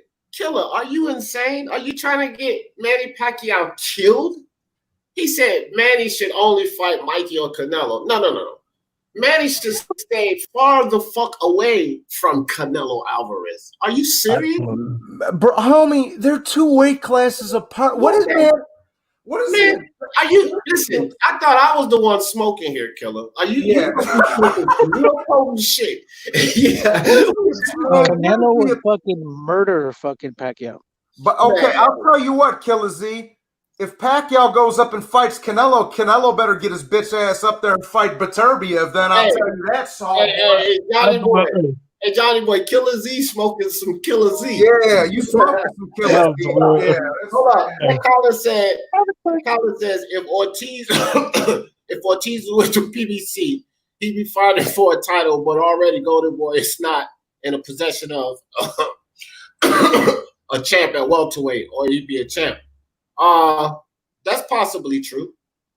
True. I wouldn't deny that, Chet Collins, but I mean, that's too many ifs. But that's probably true, though. That Killer Z boy go to I appreciate you, Chet Collins. G Boogie with the super sticker. Appreciate you, my man. G Boogie. Go ahead, Brian. Yeah, I'll just say, what's his name? The Z boy. He wants to go to a Filipino funeral. Killer Z. Yeah, man. Killer Z. Nah, bro. Come on, Killer Z. Manny Pacquiao, listen. I don't want Manny Pacquiao to take on no heroic fights at this stage in his career. Yeah. Fighting a Terence Crawford, an Errol Spence, that's heroic enough. Like, honestly, guys, this is heroic enough. Beating Keith Thurman already broke the mold. Listen, guys, Manny was supposed to lose that fight. Let's not forget. Manny was supposed to lose that fight. He won. So beating Keith Thurman, he already broke the mold. But Terence Crawford and Errol Spence is the heroic fight. I don't want him doing no extraordinary shit. Damn a GGG or Canelo. Get that out of your minds, bro. Like this is a get Manny hurt fight. That's a get Manny Pacquiao hurt fight. That's what that is. Y'all trying to get this nigga Pacquiao killed, bro. Fucking size. Johnny boy, what we say, man? That's not that word, bro. Oh, my bad. My bad. Like, yeah, you get. They are trying to get Pacquiao fucked up. That's asking way too much of Pacquiao. Like, let's start with this. Yeah, my bad. My fault. No doubt, Johnny. No doubt. He's done enough. Right? Yeah, homie's the size of Canelo's fucking leg, bro. What y'all trying to do? Like? That's like Killer wants to explain himself because we came down too hard. So go ahead, Killer. You got the floor. We ain't gonna say nothing, bro. I'm going on mute with the rest of the guys. Go ahead. Okay, what I'm saying is Manny is at the point of the career where he doesn't need anything. So if he just wants a nice showcase fight, he should only fight Mike Garcia because that's the most winnable fight he has at 147, and it'll make him look good. It'll be a really good payday. But you guys are telling him to fight Crawford or Spence. If you're gonna do that, he's gonna get a short anyway. So might as well just go with the biggest payday, which would be a Canelo, and just retire off of that. So if he wants money, he fights Canelo. If he wants just to go on a bang, he would fight Mike Garcia. You're having to fight Crawford. Crawford offers nothing to Manny. He offers nothing because why? Crawford's a nobody at this point compared to Manny. He's not a payday. So why would he take that kind of risk for a lot less payday than taking a even bigger risk? And even if he loses to Canelo, nobody's going to care, but he'll cash out. A Crawford fight or a Spence fight, that's a cash out fight. It'll be his last fight because he'll get destroyed. But at least with Canelo, he'll have a bigger payday. So either way, if he's going to get destroyed and cashed out, might as well be for the biggest payday. But if you want to have a serious fight, then he fights Mike Garcia because he could win that fight pretty easily. Wow. All right, killer. Well, who at 147 has Terence Crawford fought at a Manny Pacquiao's level? Who? At 140, he haven't, but okay. So hold on, killer. Hold on. With that being the case, when you talk about Manny Pacquiao fighting the Canelo, like you said, cash out fight, there's no chance for that. And I get what you're saying. If he's going to cash out, why not cash out with Canelo? But when you talk about Manny Pacquiao fighting a Crawford, it's a cash out fight, but he's a live dog in that fight. So now you can also get legacy. If it's just a cash out fight, you fight the lesser opponent and Mikey Garcia. That's a cash out fight to go out the door. But with Crawford, it also provides legacy. You asked, what was the question I'm answering that you asked was, what does he get from Crawford? That's legacy. He would be unifying at this age. That's what he get. And he would be a pound-for-pound fighter, which he's a live dog in this fight to beat a pound-for-pound fighter. Why is he a live dog? Because Crawford ain't seen no one like Pacquiao at 147 yet. There's still that question there. Well, hold on real quick, Johnny. But with Canelo, there is no live dog. It's just an ass whooping and a paycheck. So that's why I'm saying even still on that level, it makes no sense. But go ahead, Johnny. Bro, listen. At least Pacquiao's got a crack at beating Crawford. He ain't got a fucking shot at hell in fighting these big dudes you're talking about. Because if he beats Crawford and goes on, he's got other fights out there for him, more paydays for him. He's got a shot at beating Crawford. I mean, it's not going to be, but whether you got Crawford or Pacquiao winning, it's not going to be a blowout on either side, dog. It's not going to be Canelo and him is going to be a fucking massacre. He'll never fight again, bro. Y'all are trying to get him hurt, dog. He's 45 years old, son. That's like, let me tell you something, bro. That's like asking 45-year-old Roberto Duran to fight fucking Gerald McClellan, dog. A prime head-cracking Gerald McClellan. Imagine fat old Roberto Duran. Who's fighting Hector Camacho and shit. Old as fuck, and Vinny Pazienza fighting a prime head-cracking Gerald No, nah. No, and think about this real quick. G Boogie again with the super sticker, my man G Boogie. I appreciate you. But think about this too, guys. So with Manny Pacquiao, right? You think about this. If he was to beat Terence Crawford, and I already have the video made. I'm getting ready to post that shit after I get off this live. So y'all check it out. But if he was to beat, I broke down how he could potentially beat Terence Crawford. If he beats Terence Crawford, that automatically puts him in line. Spence will run to the Pacquiao fight. He would run full speed ahead because it would be for 4-belt undisputed. It wouldn't be against Terence Crawford. He would run to that fight. You have to logically think that if Manny beats Crawford, people are definitely going to feel comfortable that he'll get in there and beat Spence. So this makes this fight even bigger than the Crawford-Spence fight was, which not only provides one cash-out fight, definitely a second cash-out fight, bro, if we're looking at cash-out fights. Because if he beats Crawford, bro, that Spence first Manny fight would be massive. First I'm gonna throw your own words back to you, D. When you started off, you said who has Crawford beat at 147. So let's say Manny beats Crawford. People are gonna say who has Crawford beat. It just shows that he was overrated the whole time. And if Crawford beats Manny, it'd be like, well, Manny just sold anyways. So either way, it's a lose-lose for him. And then you have you're talking about Spence would run to Pacquiao fight. Spence right now to this day is begging Crawford for a fight. Crawford has been begging Pacquiao for a fight for a while since he was with Bob Arum. And Bob Arum and Pacquiao said no, he's not taking that fight then. He's going to take it now that he's 47. You know, you guys talking about his age. Yeah, guess what? He has like maybe 1-2 fights left and he's done. So why not? When he take the biggest the two biggest paydays would be Mikey. I think Mikey at this moment will make a lot more money than a Manny versus Spence or Crawford. Hold on. Now, first of all, when Bob and Crawford were both with Manny, they were in different fucking weight classes. Second of all, then he lost. Well, on paper he lost. He didn't lose to Jeff Horn, but he lost on paper. Felt like he got fucked over and left the company. So how the fuck is that Pacquiao's fault? That man is fearless, bro. I don't want to hear shit about how he ducked Crawford. Hold on, third killer. If Manny Pacquiao was 47, I would totally agree with you. But since you tacked fucking 6 years onto him, I damn sure, man, the dude is 41. I don't know where the hell you got 47 from. Yeah, I would agree with that. But he's 41 and he's an in shape, amazing 41. But dog, like seriously, let's keep things in perspective. You leaving out the unification at this age and at this level, this stage in his career, because you mentioned all of the other things, but the belts, bro, unifying those belts and then having the chance to go for 4-belt undisputed again. If he beats Crawford, how can we logically say he doesn't have a chance to beat Spence? Like, that's not even logical. The thing, what it would say is what a lot of us already assume, that this era of fighters are beneath the other eras. Well, guess what? Manny Pacquiao comes from those other eras.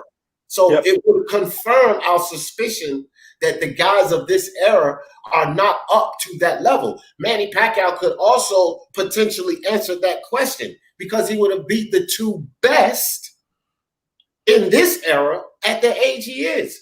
It's a massive amount that it provides for him to fight a Crawford or Spence. There is nothing on the table but a check and an ass whipping. Can I say something, D?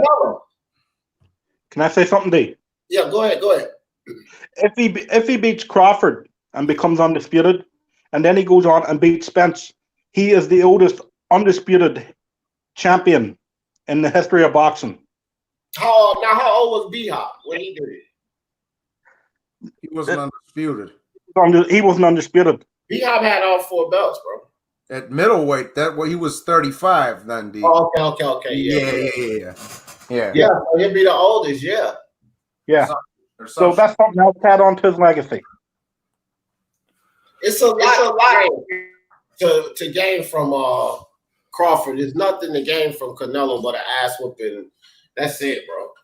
An ass whooping and a huge payday, but like I said, even Crawford doesn't really offer anything to Manny. It's himself. Only one who gains this fight is Crawford, not Manny. Well, Killer, you keep saying Crawford don't offer anything, and we just gave you a ton. Like, what are you ignoring? All of the stuff that we just said Crawford offers? Are you ignoring that shit, bro? Let me say Manny's already above belts. Like, Manny doesn't need belts. He's already above that level already. Manny's already a legend. He's already a Hall of Famer. So, you know, second on to his legacy is not that much. Johnny, hold on. Let him talk, Johnny. Go ahead, Killer. Go ahead. Yeah, when you have somebody like Manny who's already transcended belts, you know, him going, winning another belt is nothing to him. He's already has his legacy in place. If he retires right now, he's a Hall of Famer, one of the best boxers of all time, and nobody bats an eye. So that's what I'm saying. Crawford doesn't offer anything. He offers him a belt.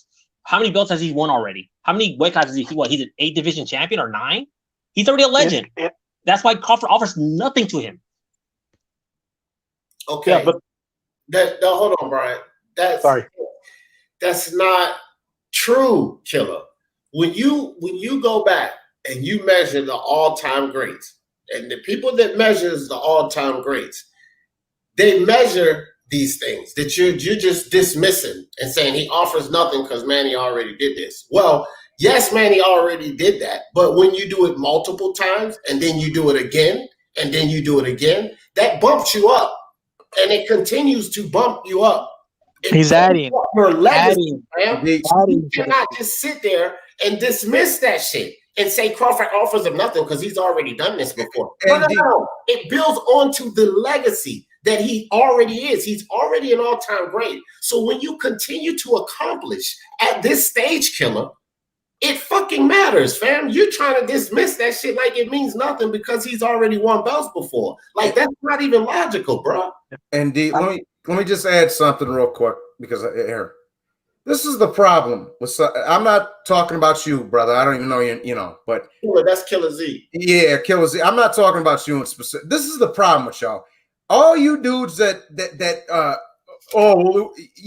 what would do the biggest numbers? What would offer the most money? It's still see, this is the problem. You guys think that every fight that goes on fucking pay-per-view is gonna do 2 or 3 million fucking buys, dog. That's not how it works, dog. It don't work like that in the UFC. It don't work like that in boxing, dog. Not every single fight that goes on pay-per-view is gonna do millions and millions and millions and millions of buys, dog. That's not how it works, homie. You understand? So yes, Crawford does have things to offer him. I guarantee you that fight does north of 500,000 pay-per-view buys. Guaranteed. Him and Thurman did 600,000, bro. Him and Crawford will do 8, at least. Something like that, dog. And it's a unification fight. And it's got another gem in there for legacy, dog. So yes, he's got plenty to offer Pacquiao. And not to mention, if he fights Canelo, if he fights Crawford, he might actually live. If he fights Canelo, he probably might not even be around to enjoy that money. Yeah, too. And then Crawford is probably a future Hall of Famer too. So that's another Hall of Famer on his record if he wins. If Crawford keeps going at the same rate he's doing now, he's not going to be Hall of Fame. He just won't be because he's been irrelevant for the past 3 going on 4 years now. Crawford, you're talking about like the numbers that Crawford versus Pacquiao would do. You're talking about north of 500,000. That's what Pacquiao does by himself, anyways. So what is Crawford adding to that? His fan base isn't that big. We have the hardcore fans are going to watch regardless. That's who follows Crawford. Manny has those fans already because we grew up with them. So there's no way, like I'm saying, like as far as like Gates concerned, pay-per-view fights concerned, Crawford offers nothing. Hey, let me ask you something. Do you have Terence Crawford in your pound for pound list at top 5? He's barely staying on there. He's probably gonna be knocked off within the next year easily unless he fights somebody of substance, even in Ugas. He needs to fight at least in Ugas for him to stay on there. One at a time, guys. One at a time. So how is that not adding anything if you have him in your pound for pound list? How many pound for pound fighters have Manny already beat?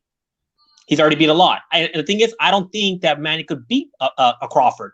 I have Crawford highly, ranked. You're talking about. I have it as a total mismatch. I think if you're gonna have a mismatch either with Spence or Crawford, why not just go for the bigger payday and go to Canelo? Get hit one time, go down, and it's over. It's not like he's never been knocked out before. He's been knocked out before. Yeah. Okay. So let me get this straight. You have Crawford. All right. The thing is this: it's not a total mismatch, Killer, and the odds are nowhere near the same as winning a fight with Canelo versus winning a fight with Crawford or Spence. Again, what you're not getting here is Manny Pacquiao just beat a guy that is superior to anyone that Crawford has faced at 147 as of today. Keith Thurman, even the Keith Thurman that Pacquiao fought, is superior to anyone that Terence Crawford has faced. So the odds are not, it's like this, bro. It's not even close. He has a chance. You're saying that it's like a one-sided thing with Terence Crawford and Manny Pacquiao. Not so.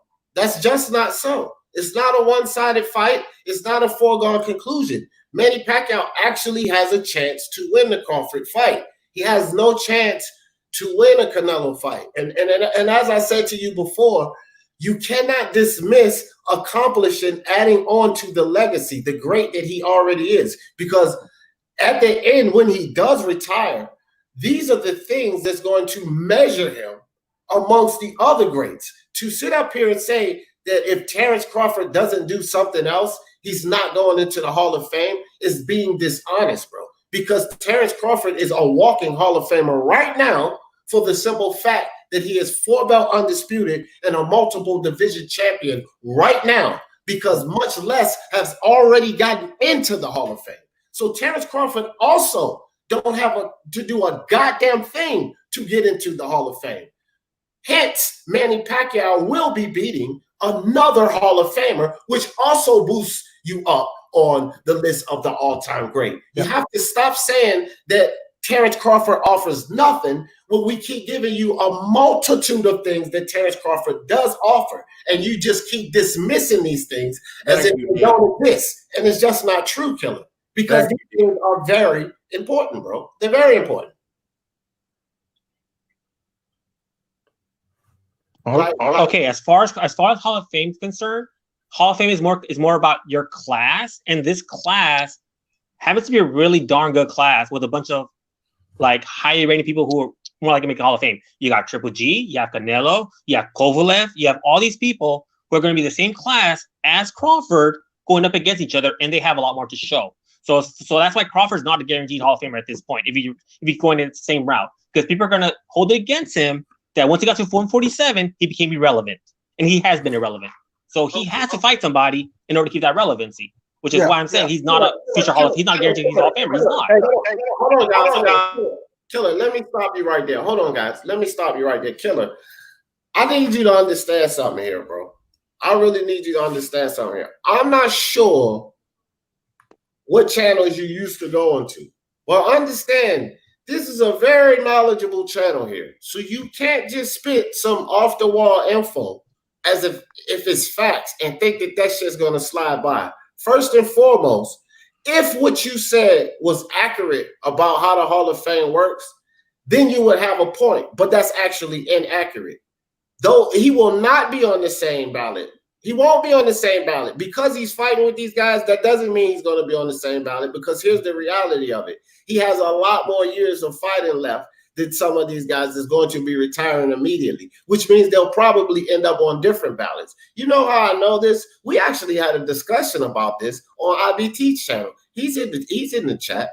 So we know exactly how the ballot works. And I can guarantee you 9 times out of 10, he's not going to be on the ballot with some of these guys. And the guys that he will be on the ballot with, he will probably get a selection. Again, you have to remember, guys that have done less have gone into the Hall of Fame. And if he don't get on the first ballot, one thing you left out, there is something called what? Oh, he gets nominated again. He may be on against lesser guys. Bro, he will get in the Hall of Fame. So we're not even going to challenge the Hall of Fame with 4-belt undisputed and multiple division championships. Period. We're not going to challenge that. That enough alone is going to get you in the Hall of Fame. This is not even a discussion or argument to have, fam. 4-belt undisputed and multiple division champions alone. There are only 4 guys. 4 guys. Are you serious right now, Killer? That's automatically Hall of Fame, bro. Just accomplishing that. Why are we talking about if Terence Crawford will get into the Hall of Fame? The reality is Manny Pacquiao has a ton to gain from beating Terence Crawford. The reality is Manny Pacquiao actually has a chance to beat Terence Crawford. This is not as one-sided as you claim it is. And the further reality is he has absolutely no fucking chance to beat Canelo, bro. That's the facts. Those are the facts. If Terence Crawford wins, a new star in boxing begins. Or, a new star in boxing has been born, I should say. So there's positives all around for the fight, because even if Manny Pacquiao loses this fight, nobody's going to put his head down in shame, because, he's in there with a very good boxer in Terence Crawford. At the same time, if Manny Pacquiao wins, it's just another notch in his resume, and I think it's a good one because it sets up a fight. Either way this goes, it sets up a fight with Errol Spence Jr. If Terence wins, Crawford gets the fight, and that's the fight everybody wants to see. And if Pacquiao wins, he gets the fight with Errol Spence Jr., and everybody wants to see that fight. And also, Brian, just to add to that, the fans win if Crawford and Pacquiao fights. It's going to be a fucking head bash and massacre if he fights Canelo. Him versus Crawford's going to be competitive, like D was just saying. Yeah. Absolutely. Hey, No matter which way you look at that fight. quick. Hey, real quick. Killer Z. Check out. I don't think nobody right here is disputing that, like if he fights Crawford, it's gonna change, win or lose, gonna change Pacquiao's legacy. We don't think it's gonna change, with one fight with Crawford. Yeah, we agree with that. But it does add to his legacy. And I disagree. These boxing historians here, they measure like old fighters with other old fighters, and they measure like Hall of Fame fights. And it's just gonna add to his legacy, that If he beats Crawford, it changes legacy. Yeah, even with the no, because what about if he loses? I don't think it's gonna So you're telling me unifying at 42 years old against a top 5 pound for pounder doesn't do anything to his legacy? Is that really what you're saying? That's what I'm saying is, even if he loses, it doesn't change. No, absolutely. I agree with you there. Right. What I'm saying is it's not going to really change his legacy. It's going to add to his legacy, yeah, if he wins. You know what I mean? And like Mark and these guys, they count these guys Hall of Fame wins. They even with the fucking Floyd right now, everybody's trying to compare their careers. Just adding a Bud Crawford win could probably edge him over to some people. That's what I'm saying. It does add, you know what I mean? It does add to his legacy, but it's not going to change if he loses. Is what I'm trying to say. You know what I mean? Yeah. So no, I agree. I agree with that, Sam. Okay, how much more does a Crawford fight give Manny legacy over Mikey Garcia? Mark Garcia's a 3-division champion. He almost unified ones as well. He's one of the more popular fighters. He has his own fan base. Who, if Pacquiao fights, he's not a current champion. He's not a current champion. It's just that simple, and it's so that's he's the current champion. Yeah. Well, I can tell you how I can compare. How many Hall of Famers has Mikey beat compared to Pacquiao? We're not comparing you're comparing the opponent, so it'll be how many Hall of Famers has Crawford beat, because Manny's the constant. We're talking about his opponents, so you don't compare Mikey versus Pacquiao. You compare him against Mikey versus Crawford. The difference is that Crawford is a pound for pound fighter right now. And if Manny Pacquiao beats Crawford, they're gonna say, "Hey, look, fucking Manny at this age beat a top 5 pound for pound fighter." Yeah, bro. Hold on. What the fuck are we talking about here? Unification. Fuck all that. Unification. That shuts down what Killer is saying right now. You're talking about a fight with Mikey Garcia, who's trying to get a fucking belt at 147, and the #1 champion at 147, or arguably the #1. What are we talking about here? It's unification versus Crawford, a pound for pound fight. Okay, and a #1 champion right now versus Mikey Garcia.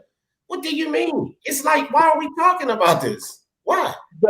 Okay, where does Pacquiao make more money? Fighting Mike Garcia, who has his own fan base, and on top of that, if he beats Mike Garcia, he'll be the second person to beat him, and he'll get a lot of credit for it, and he'll be a big name on his resume. Or he's going to make more money off of fighting Crawford, who has the whoever follows Crawford already follows Manny anyway. Boy, you're talking about hold on, Killer.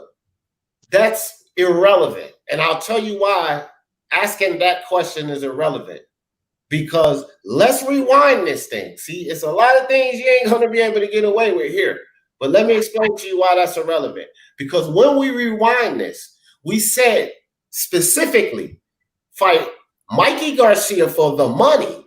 So we understand that that's a money fight. But to fight Terence Crawford for legacy and money, and forget about Canelo. So if you want to make a comparison about the money fight, just like you told Raider to not make the comparison, you don't make the comparison with fighting Crawford. You would make that comparison with Canelo, which was the ridiculous fight. And in this case, it would be bigger for a Canelo fight, but that's irrelevant. That's irrelevant because we're saying take Crawford.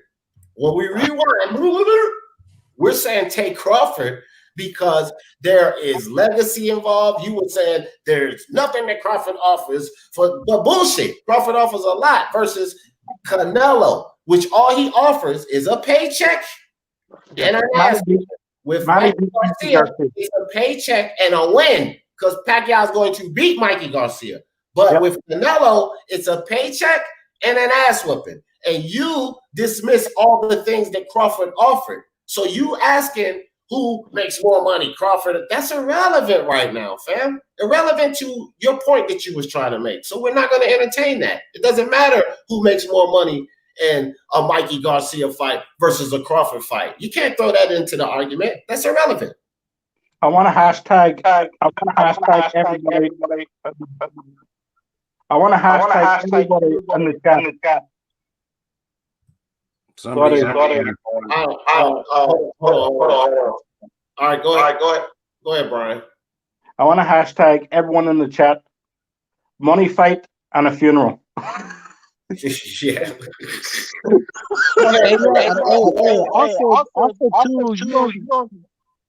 What the fuck? Man, somebody sounds like a fucking tunnel in this. That's Killer's mic. So when he tries to talk, we just gotta kind of Killer. Your mic's killing the chat.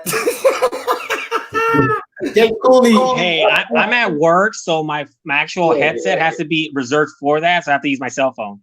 Yeah. If it was like I was already out of work, I could be on my mic, and then you wouldn't have this issue. But I've been consistent because when I'm talking about Pacquiao, I've been like when I talk about Canelo, I talked about the money part. That's like one thing I'm focusing about. It's like money part with Canelo. When I talk about Mikey, you have legacy, money. You have both. You have legacy, you have money, and a win. You have three, not just two. D says he has two. Mikey is a big belts at 147. No, Raider. You can't cut him off, okay? You cannot cut him off because of the echo. So you're gonna have to not cut Killer off, or you're gonna get the echo and fuck the whole thing up. We ain't gonna hear nothing.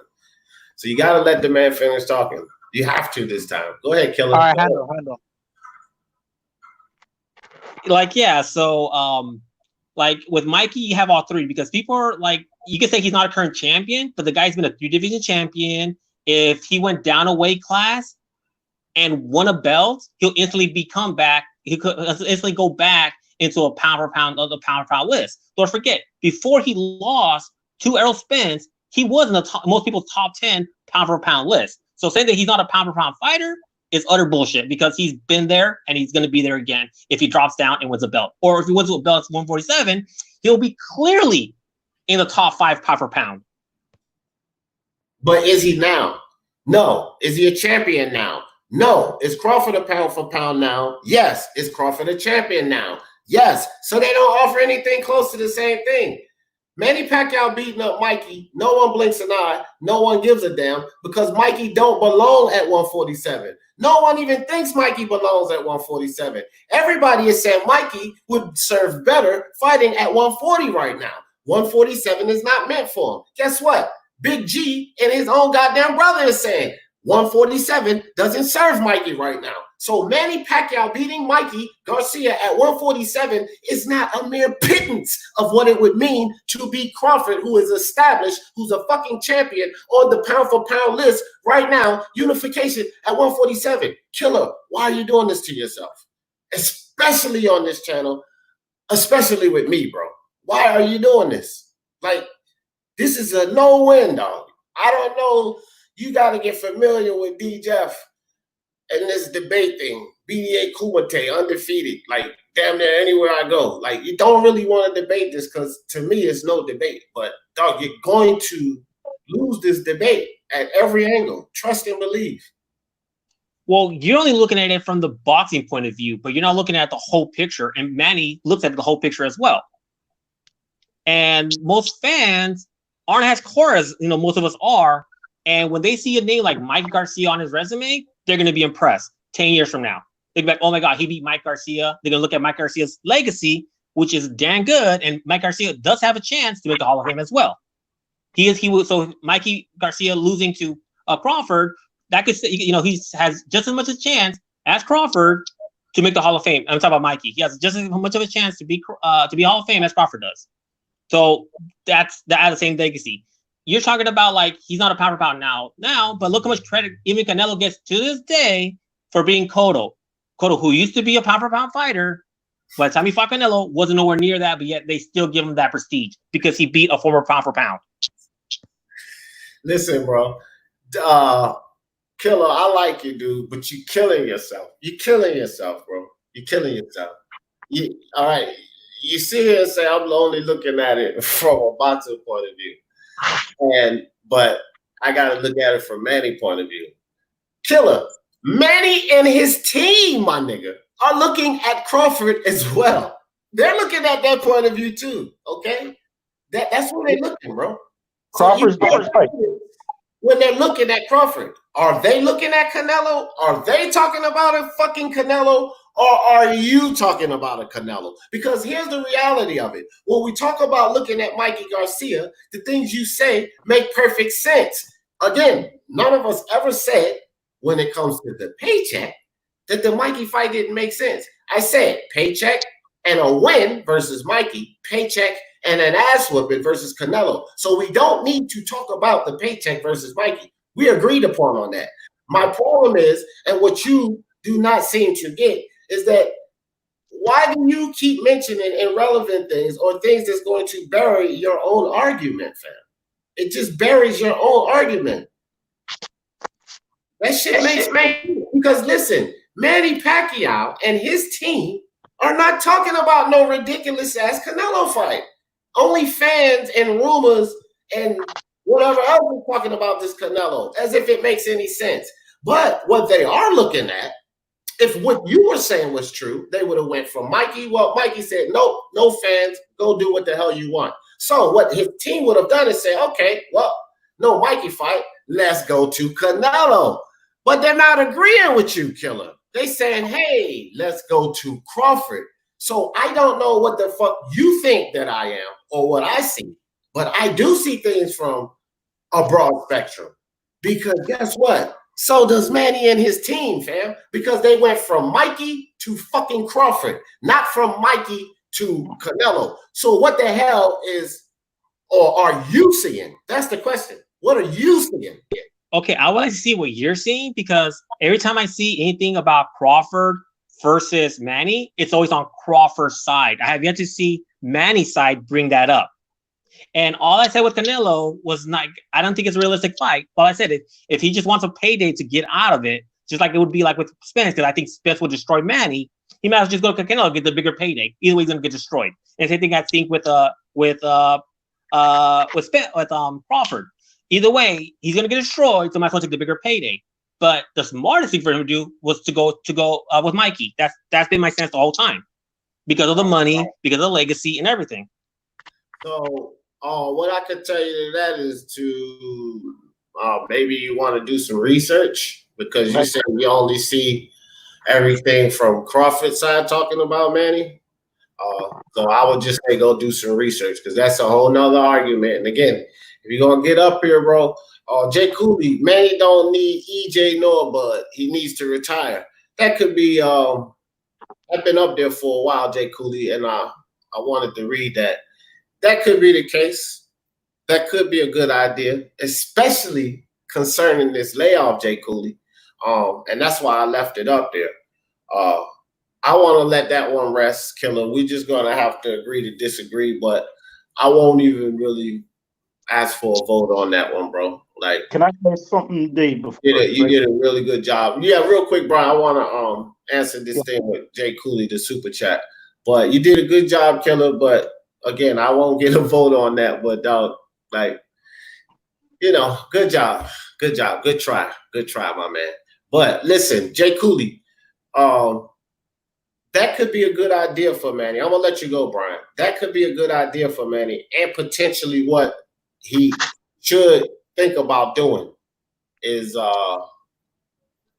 retiring, because this layoff and him being off for so long, going in there to fight a Crawford or a dangerous fight like that may not be a good idea. So maybe that's something his team may want to contemplate. I'm not saying he should do it. Manny might have another fight in him, I think he has another fight in him and a good chance to beat Crawford. But it's not like his team shouldn't contemplate doing that. So I just wanted to speak on that. But go ahead, Brian. Go ahead. Yeah. Hey, thanks for coming on, Killer Z. You always welcome, fam. Go ahead, Brian. Yeah. We all know the zero losses is very important in a fighter's career, especially today. If he beats Bud Crawford and then he goes on and fights Errol Spence and he beats Errol Spence, that's 2 more zeros he takes off. That's 2 more zeros he takes off, which is, also adds to his legacy from 2 pound-for-pound fighters. Yeah.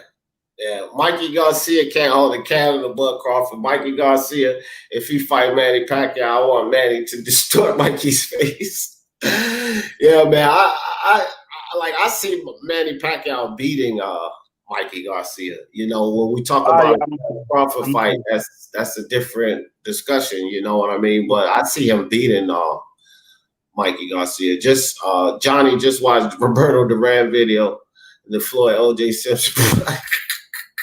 Mr. Two Hands up in the building. What's up, Mr. Two Hands?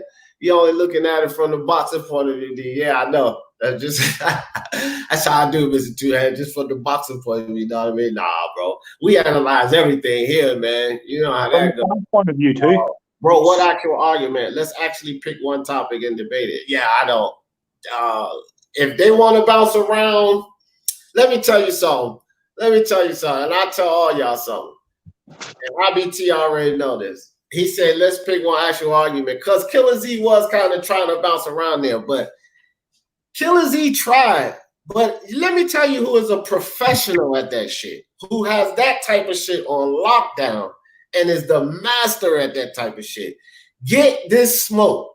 Killer Z he don't hold a candle to get this smoke. We're bouncing around like that, man. That's why I was like, bro, you can't pull that off here. Not up here.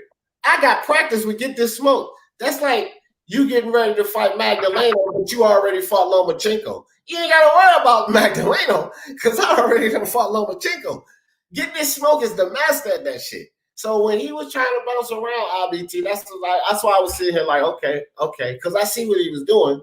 But I was already answering that one and answering that one and answering that one and bringing it right back around the topic like, dog, that still don't work. That's why I was telling them that's irrelevant. You could try to bring up arguments or switch the goalposts, as they say, but you get caught for that shit around here. Mr. Two has another one. He'll catch you quick with that type of shit. We had too much practice. Yeah, way too much practice. Mr. Two Hands, let Mr. Two Hands have been up here. I wouldn't have had to say a word. Mr. Two Hands would have been all over. No, hold on, bro. Nah, you ain't gonna get away with that. Mr. Two Hands been all over that shit. Just like that, bro. I'm telling you, you gotta come to the party with your best shit on when you approach this panel. And that go for Killer Z and anybody else, because it don't even have to be me, bro. I could be silent up here. Raider was giving them. See, Raider, I like what you do, Raider, right? I appreciate what you do, but I get impatient with that shit. Because I see how you like Judge Judy. Raider like Judge Judy. He'll set you up with a series of questions, and by the time you answer that third question, you done buried yourself way deep. That's what Raider be doing. And I know where you be going with it, but I'm impatient. And I'm like, hold on, Raider. So by the time Raider get to his second question, that third question he was going to ask would have buried him. I know where you was going with it, Raider, but I get impatient. I'm like, oh, no. Fuck that. But yeah, there you go. There go my boy. What's up? Timmy kneeling in the building, but there go my boy right there. Get this smoke. That motherfucker's a pro. I'm telling everybody, you better be sharp, motherfucker. Fucker will Get This Smoke, though, because Get This Smoke a pro. If you ain't got your game up, nah, dog. I got practice. That man is the guru. He the guru of that shit. I got practice. He done caught me slipping a couple of times. He done slipped a 1-2 on old D Jeff a couple of times, Get This Smoke. But I got practice, Killer Z. I'm telling you, man, Get This Smoke a real crafty devil. Hey, Smoke knows how to debate. He don't even need to know what to debate. Oh yeah, they do. Uh-oh. Smoke. You hear that? Hold on, Smoke. Let me drop this link for you, Smoke. Come on up here. I want you to defend your honor. Killer Z said, "Get this smoke." Got smoked last night, and gonna get smoked again tonight. Get this smoke. Come up here and talk about it. Yo, we done talked enough about Pacquiao. I'm gonna put a little action in today's live. What the hell is going on? Oh, okay, we got 2 more spaces. You know, I'm gonna hop off the. all right. I appreciate you, Brian Harkin. Appreciate you, fam. All right, thanks for having me on. Always welcome, brother. Always welcome. Yeah. All right, Right. peace. Peace, everyone in the chat too. All right. All right, guys, let's go. Let's get it cracking. I want to hear about this. Let's go, Smoke. Killer, you can get back on here too. Chan Gus, what's up with you, fam? Get this smoke fair enough. Yeah, get this smoke. Yeah. Oh, man. Y'all click that link. Well, I want to know what the fuck happened. Yeah, we got fireworks now. You don't get this smoke. I know you ain't going to let that shit ride. Alistair, what's up with you, Alistair? There you go. There goes smoke. All right, Johnny boy, Alistair, I might have to kick one of y'all off if Killer Z click that link. But look, no, I don't. We only got 5. Killer Z can come. But look, Smoke, what are you talking about, Smoke? What are you talking about? Yeah, he said, what did he say? I got smashed. It was because he was smashed. That's all that. He was just drunk. That's all. My man is. I told him to like sober up and listen to the playback, but apparently he hasn't done that yet. Oh, okay. Y'all was debating each other. Yeah, he came in, man. He's like NAFTA doesn't exist, and I don't know, man. He's like NAFTA. My man was like NAFTA. He's like NAFTA doesn't exist, and I was raised by a single mother, and yeah, just a bunch of nonsense, like nonstop nonsense. Yeah, you know, he's like deflection from one thing, and like as you point out, buries his own argument. He makes an art like I don't know what dudes are on. You know, it is what it is, though. Yeah, but I mean, I can believe that because that's why I was sitting up here. Smoke, you already know me, bro. That shit ain't gonna fly by. Yeah.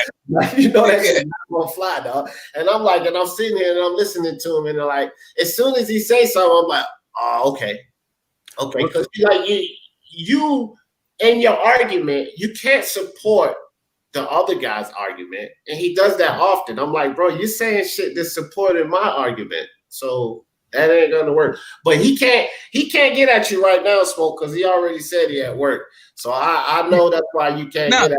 No, we're supposed to. We'll link up like right where it happened before. You know, he feels. I don't know what I think he thinks because he feels deeply about things. That means it's correct or a fact or believable or plausible or whatever. I don't know. My man just you know. Reality is about perspective, right? And he has his own. Yeah, he said, I smoked him while being drunk. He had no facts and kept getting smashed every time. He said, no, he was just smashed. Hold on, Smoke. He said, I backed up every statement with a source, something he couldn't do. Hold on. He said, the morons still think Flynn is still in jail.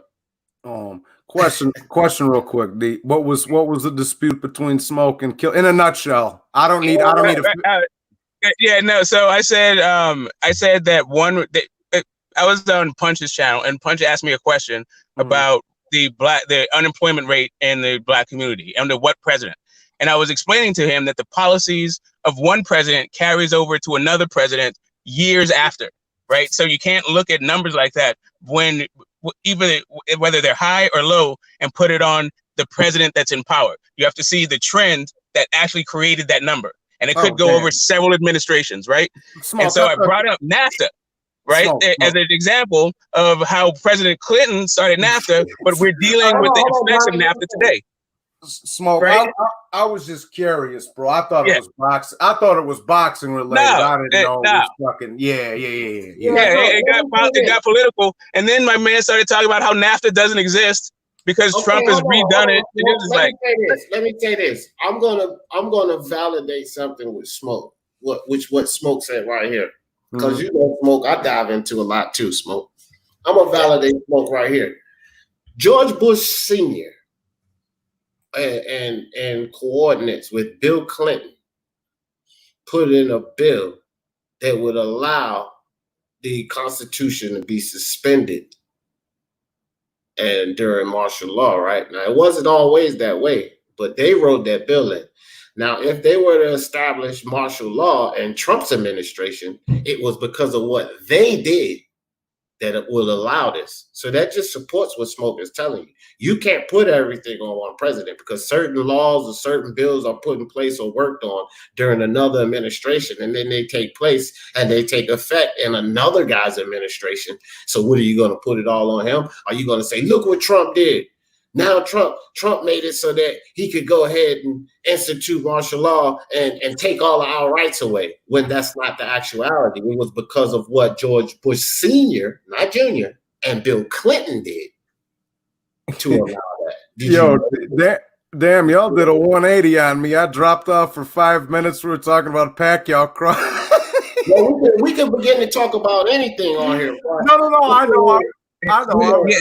That's why I always tell people, Smoke, like, you gotta, like, Smoke is an educated man, bro. Smoke is an educated man. And I've always known this about Smoke. I've known this about Smoke because of other issues we talked about. I've known this about Smoke because of, one, his vocabulary. He's an educated man. So you can't just blow off. One thing that I notice about you, Killer Z, and why you will lose debates with Smoke, with Unrivaled, with myself, with Beats and Rhymes, because of research and education. So when you come up here and I'm not accusing you of anything, but when you come up here and spit what I like to call alternative facts, and it sounds educated and reasonable, you're going to get caught, bro, because we're really educated, and that shit's not even going to slide by. And I know this about Smoke. So when you started talking politics, there's a lot of things about Smoke that you don't know, Killer.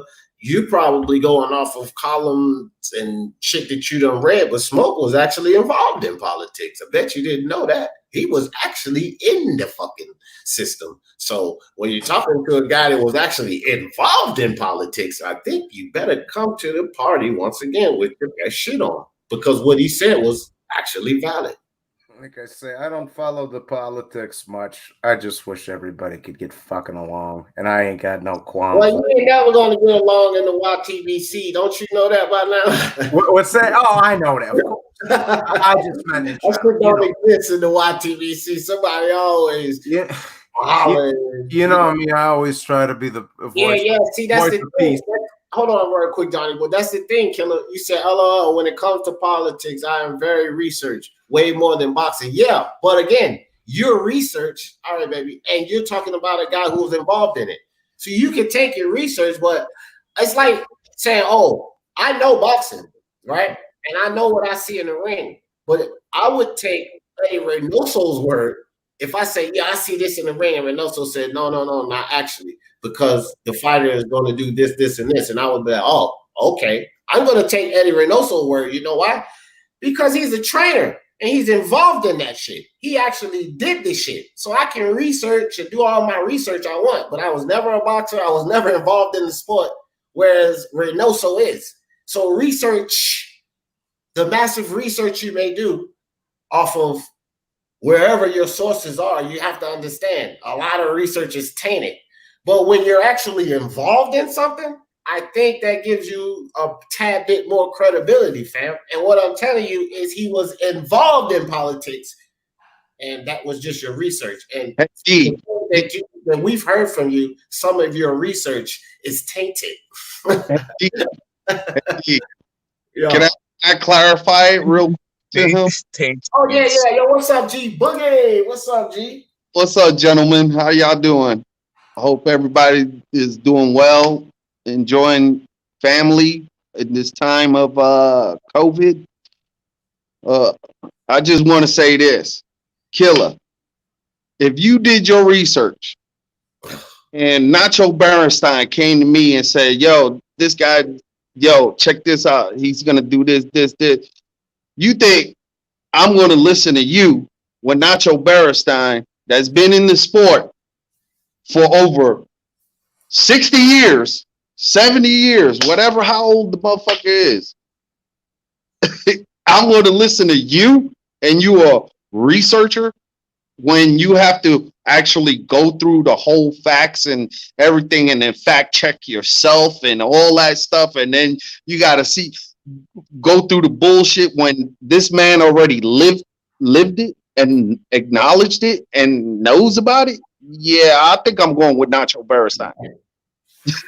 He still has to do more research on what being a researcher is. Yeah. Hey, get the smoke. Yo, you on point. Yeah. Yeah, that was a low blow, Smoke. You know. All that was the epiphany of a genius. Yeah, man. I don't know. See, that's another thing. Like, G Boogie. You know, G Boogie is involved in government and all of that stuff. But all right, guys, look, Killer, get ready to come up here. Here, I'll bounce off D. I got you. All right, Johnny. Killer, get ready to come up here. But guys, Smoke, especially you, Smoke. We gotta let Killer finish talking because I'm on mic, man. I'm on mute. I'm on mute. I'm on good. We'll cut them off, bro, because they know it's like echo, so you can't. No, like you said, the dude bears himself. Like, you know, whatever. All right, Killer, you got the floor. This time I find, like, since I'm on lunch right now, I'm actually on my real mic instead of on my cell phone. Okay, First off, NAFTA started being removed. I already linked you 3 times, Smoke, and you still want to admit that NAFTA's gone. I even linked to your exact link, but except I went down and did the new current treaty we have with Canada and Mexico that you still can't acknowledge. That's how far back you are. The Democrats voted on this last year. Your information is a year old. Are you done? I stopped talking, right? Okay, cool. So I don't know. You said that you needed to clarify your own post in that. I don't know if I think you should reread it. And it says when approved, right? And the thing that you're talking about is an addendum to NAFTA. It does not rename NAFTA. It does not replace NAFTA. It's something to add on to NAFTA that hasn't even been approved yet. It has absolutely nothing to do with erasing NAFTA. NAFTA still exists and will exist whether or not this thing passes, which it hasn't even been approved yet. It's in your own post. If you actually read it, if you actually read your own post, it says it in there. You bury your own arguments. I don't really need to help you. So you can put it in there, and in your post that you put in the link, it'll tell you that it has not been approved. What it won't tell you is what it actually is, and what it actually is an addendum to NAFTA, to add on to the trade agreement, not to replace it, not to rename it. It's actually replacing it. No, it is actually to make it. It's actually to measure for part of NAFTA to actually make it more equitable along labor terms. Like, dude, listen, go do more research. I did do a lot of research. First off, you're saying it hasn't been approved. It's already been approved. Okay, in your own link, it says when approved. It's already been approved. You know what that means? That means it hasn't been approved. You've been to politics. How does the new legislation get approved? It goes through what houses does it go through? Go check out a Schoolhouse Rock video, man. Hold on for a second. I asked you a direct question. Why don't you answer the question? Killer, hold on for a second. What it sounds like is you have an article that says when approved. If that's your proof, if this is what you're saying is your proof, because I didn't hear you deny that it said when approved, right? If that's your proof, before we go into this back and forth, then you really have no proof at all. Because if your article says when approved, that means it's not approved yet, period. So you can hypothesize of, well, this will happen when it gets approved. But that's all it is, a hypothesis. You have no proof because your own article, your own source of evidence is supporting what Get This Smoke is saying. It has not happened yet. Therefore, there's nothing to argue about. There's no need to go back and forth because it has not happened yet. And those are the facts, bro. And you supported his facts with your own article. Okay, that's why I asked him directly. How does something get approved? Boom! There goes my link. It's already passed both houses already. Killer. This is my point. That shit's irrelevant. What you're trying to do now is, I guess, go after his integrity as if you don't believe he's involved, because you're asking him, how does this process work? How does that process? That's irrelevant. That's not going to make you win the debate. And I don't like, that's dragging on an argument. Like, it's pointless. It doesn't matter what his knowledge is on how the thing gets approved. The point is, it ain't fucking approved yet. And your article supports that. That was the argument. So you're talking about a bill or whatever that hasn't even taken place yet. This is what I'm hearing, and you didn't deny it. So why are we going on and trying to test his credibility on what he knows or what he doesn't know? That doesn't help you win a debate. Like, that's pointless. That's just bickering. That's all that is bickering. No, because I'm asking him the reason, because I want him to see if he actually knows how stuff is approved, because then it proves my point that it's already been approved because the House Democrats already approved it, and so did the Senate. It's already gone through the process. Okay. So from what I'm getting, there's a link in the chat proving it's already been passed. Hey, Killer. So you're saying that NAFTA is proven that it's gonna stop? Is that what you're saying? Yeah, there's a new agreement that's already replaced NAFTA, so NAFTA's already gone. Okay, It's no longer NAFTA anymore. It's now something else. Okay, so listen to this, and this is my point. I want you to understand. That is NAFTA, right? So let's say hypothetically you own a timeshare that's in Cancun, Mexico. You wanted to sell that off. Okay, regardless, and this is what Get the Smoke is talking about. Regardless, if you want to sell it, you will have to pay the place of origin for that timeshare because it's not a property and it don't have a deed of title, so it's under international law. Okay, so NAFTA still applies regardless if it's abolished from the House. It still applies because it's under international law. When the nations get together, make a new agreement to replace an old one, and it's been approved by all the nations, the old one no longer exists because the new one is the new president, not the old one. Sort of like if you're following British politics, you understand that because right now they're going through something called a transition period because they're getting rid of their old UK membership to the EU. So now they're working on a new trade deal, which is going to replace the previous treaty that they had before. That's the way it works. What's up, Dragon? Killer, do me a favor and put that link that you're talking about in the chat. It's in the chat. It's like 1, 2, 3, 4, 5 things up on the regular chat. That proved it's already been approved by Democrats and the Republicans, and it already got approved by the countries themselves, which that was the first thing that happened. All right, so I'm going to go, I'm going to just wrap this up, but allow me. The issue really is your sources of information, right? So first thing you put in from what you described as a leftist media article talking about how this thing was true, right? So what I did was went to the government site to show you what actually was happening. And if you dig deeper into what this actually is, it is an actual addition and a fix to what is a problem in NAFTA, not a replacing or a renaming of NAFTA. It's its own separate thing that has its name that is going to be added to NAFTA. What you said was correct, that they've dealt with Canada and Mexico, so they have a deal in principle. What they haven't done yet is pass it through both houses. It is still in the public comment phase. That is not approved. If it gets approved, whether or not it gets approved, it does not even matter whether or not NAFTA will still be there. It is just something to improve NAFTA from our perspective, and that you can put on Trump's books. It is not to replace NAFTA. The North Atlantic Free Trade Agreement will endure under its current name.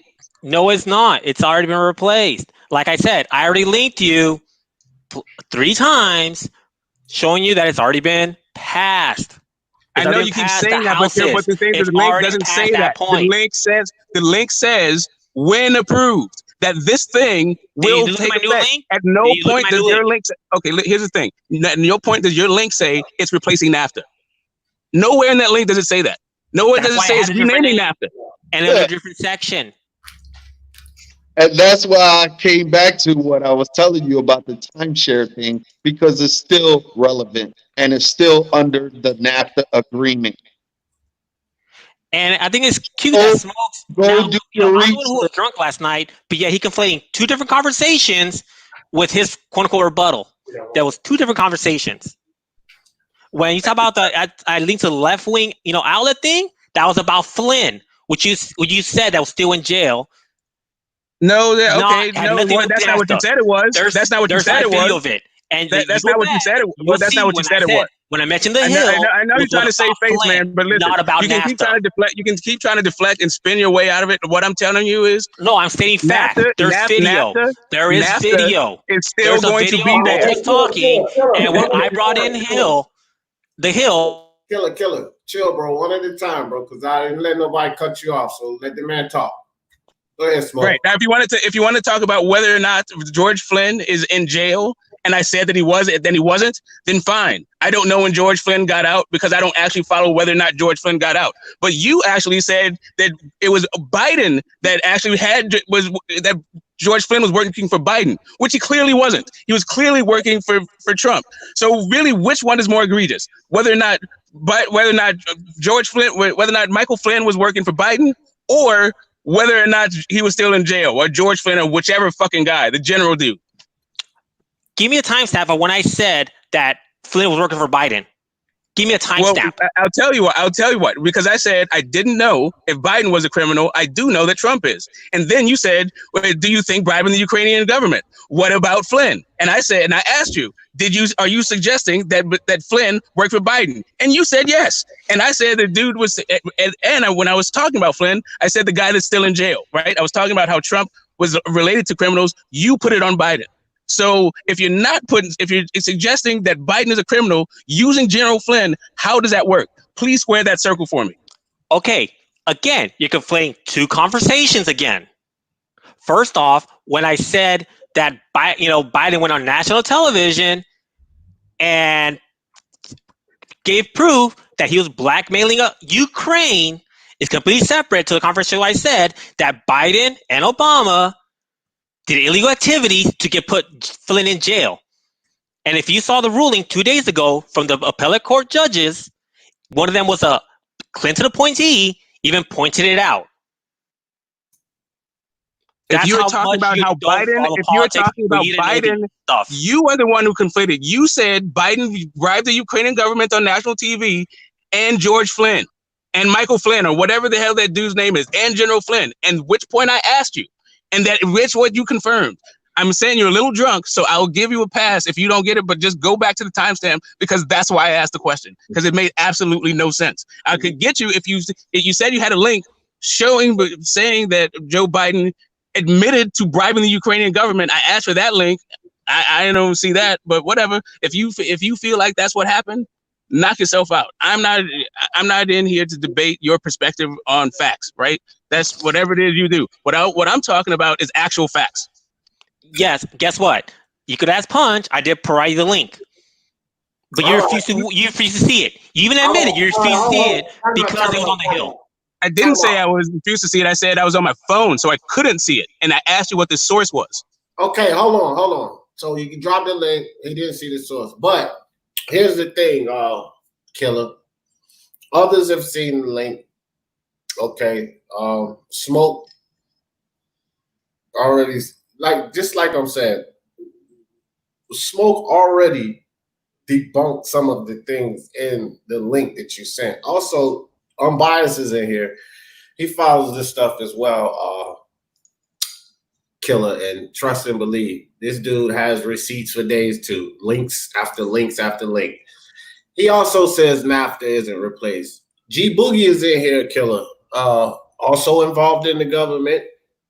Also says that, you're inaccurate. So you have a lot of perspectives, fam. And I don't really, this is not really a political debate channel. I just wanted you to get off your chest why you were coming, where you were coming from. And, you know, you have some valid points. I think that your sources may be in question, maybe, and I'm not saying they are or not. I'm just saying your sources may be in question, but I don't really want this conversation to go too far because I hate politics.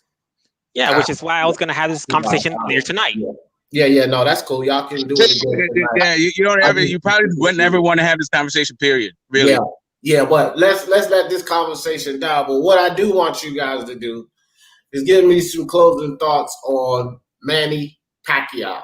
Like, we can end this live with this. Manny Pacquiao, what do y'all think this layoff, and how do y'all think this layoff will affect Manny Pacquiao in his next fight, regardless of who it is? And I'll start with you, Alistair, since you had to listen, because I know you don't know a damn thing about American government and politics. So I'm glad you sat back and listened. But what do you think about the layoff, Manny Pacquiao, his next fight? What do you think?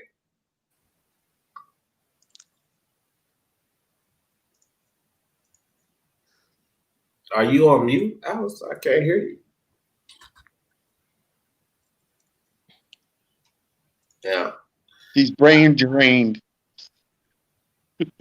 Yeah, Alice is having technical difficulties, people. So, Killer Z, what do you think? The layoff, Manny Pacquiao. Give me some closing thoughts, buddy. Well, Manny Pacquiao's like pretty much is what? It's going to be almost a 2-year wait. When was that Keith Thurman fight? Is anybody close to 2 years fight when next time he fights? I think it's going to really affect him because he's already old and he's getting older. Every month that goes by, it's exponentially worse for him. So when he goes into the next fight, like, that's why he should actually go for a payday fight like Mike Garcia.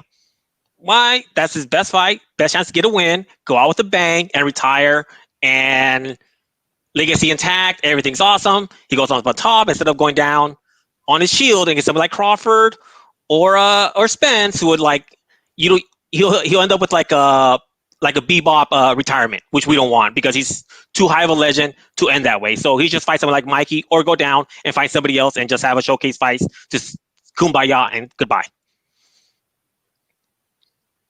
Okay. Great breakdown. G Boogie, what do you think, man? Manny Pacquiao layoff, how you think it'll affect him? Or will it affect him? First of all, as an ex-fighter, it benefits him because he's older. He don't need to be taking much punishment. He always shows up in every fight ready. And he knows the routine. He's been doing this for over 30 years of his life. You know? So he has other senatorial duties and other things for his people, especially due to this thing. So I think it's more beneficial for him, and he'll come in fresher as an older gentleman to the fight, and he'll do what he tried to do with Thurman. He's going to go for broke. It is solidifies his legacy because he never backed down from any fight. From no man, because they are men and he don't back down. So I look at it like this: it's beneficial for him. He's a legend. He's willing to do greatness in doing the only thing that he haven't accomplished in his legacy, which is unification, and then go for undisputed. And if he does that, then kudos to him. And if he don't make it, at least he passed the torch properly. And that's all I got to say. All right, G Boogie, my man, appreciate you coming through. Rainer, what do you think, fam? Manny Pacquiao layoff. What's your ideas on that? Yeah, man. Out of all the fighters, I think it's hurting probably Pacquiao the most just because of his age, you know, and it's, he's already getting ready to retire. I think he should have one more good fight, hopefully against Crawford, and go out with the bang. You know what I mean? Yeah. But that's what I want. So, and if he wins, fuck, I don't know if he should fight Spence for undisputed, or just call it quits and go out as a unified champion. So I don't know. That's up to him. But yeah, I hope he does fight Crawford and see what happens, man. But thanks for having me on. Get the smoke and everybody else that was on here and everybody to the chat, man. I'll catch you guys on the next one. Peace out. All right, appreciate you coming on. Get this smoke, Manny Pacquiao. Layoff. What you think, fam? Yeah, I mean, depending on, he's not getting any younger, but you know, he's one of those guys. Like, he's the old guys and the young guys who might be moving through divisions. I think COVID is impacting them the hardest. Like, you know, like Shakur Stevenson, he went into the COVID 126 pounder and came out in the middle of it, or who knows where we are in the process. Now he's a 130 pounder, right? So, yeah, the young guys, this could have a really big impact, and also the old guys. What's Povetkin looking like? What's Pulev looking like? All these old dudes who joints, you know, knees, and even like workouts, because this is now separate. You got to stay in shape, right? All of this is not good. Maybe, well, they have also, I think, suspended testing, which may help. You know, may extend all athlete shelf life. So, you know, I wouldn't be surprised if guys are augmenting their, you know, what's going on with their bodies other ways. But you know, yeah, I think it really could have some potentially bad effects. We saw him we saw the effects of age in his last fight, and that is getting, you know, further and further away. Yeah. Well said. Well, Smoke, you know you always welcome. Shit, a lot of times I try to get you to come up here anyway.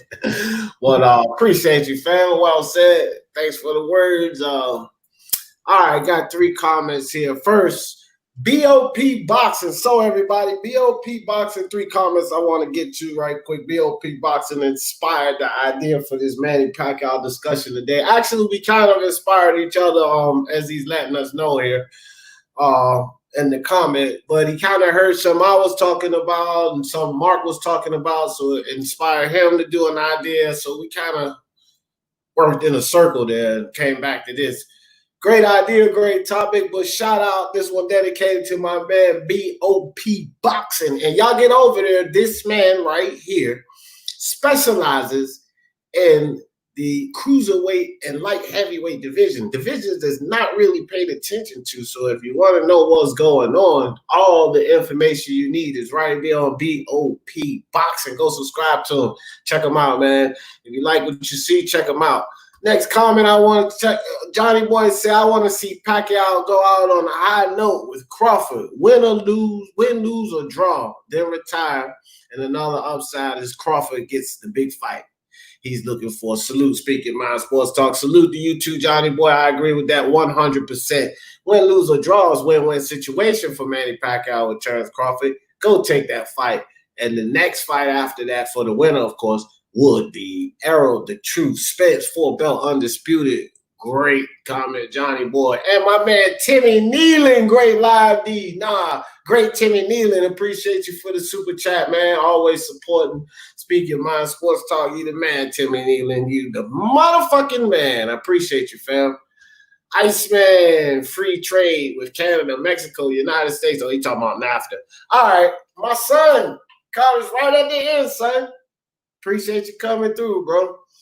But that wraps it up, guys. Another good show.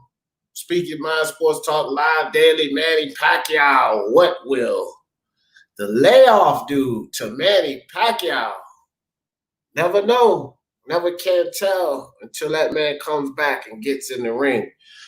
But the way I see it is this. Every day, month, year that goes by is bad news for Manny Pacquiao, especially talking about fighting these young lions. See, they're in their 30s, in the prime of their career, where Pacquiao once was, what Pacquiao achieved and became the Pacquiao we knew him to be. But now he's fighting these guys, and that's where they are. Manny's on his way out the door. He don't need to be resting up. He needs to be in there fighting. So hopefully they can get this fight to happen as soon as possible, ASAP. And I mean ASAP, because Manny needs to get in that ring and possibly he can get a win, or at least not go out on a bad note. But either way, Manny's an active Hall of Famer, all-time great. Shout out to Manny Pacquiao. Shout out to my man BOP, and shout out to everybody that sat here and listened to us gabble on about boxing, baby. Y'all know how I always end this thing. For the love of sports, let's talk about it. Peace.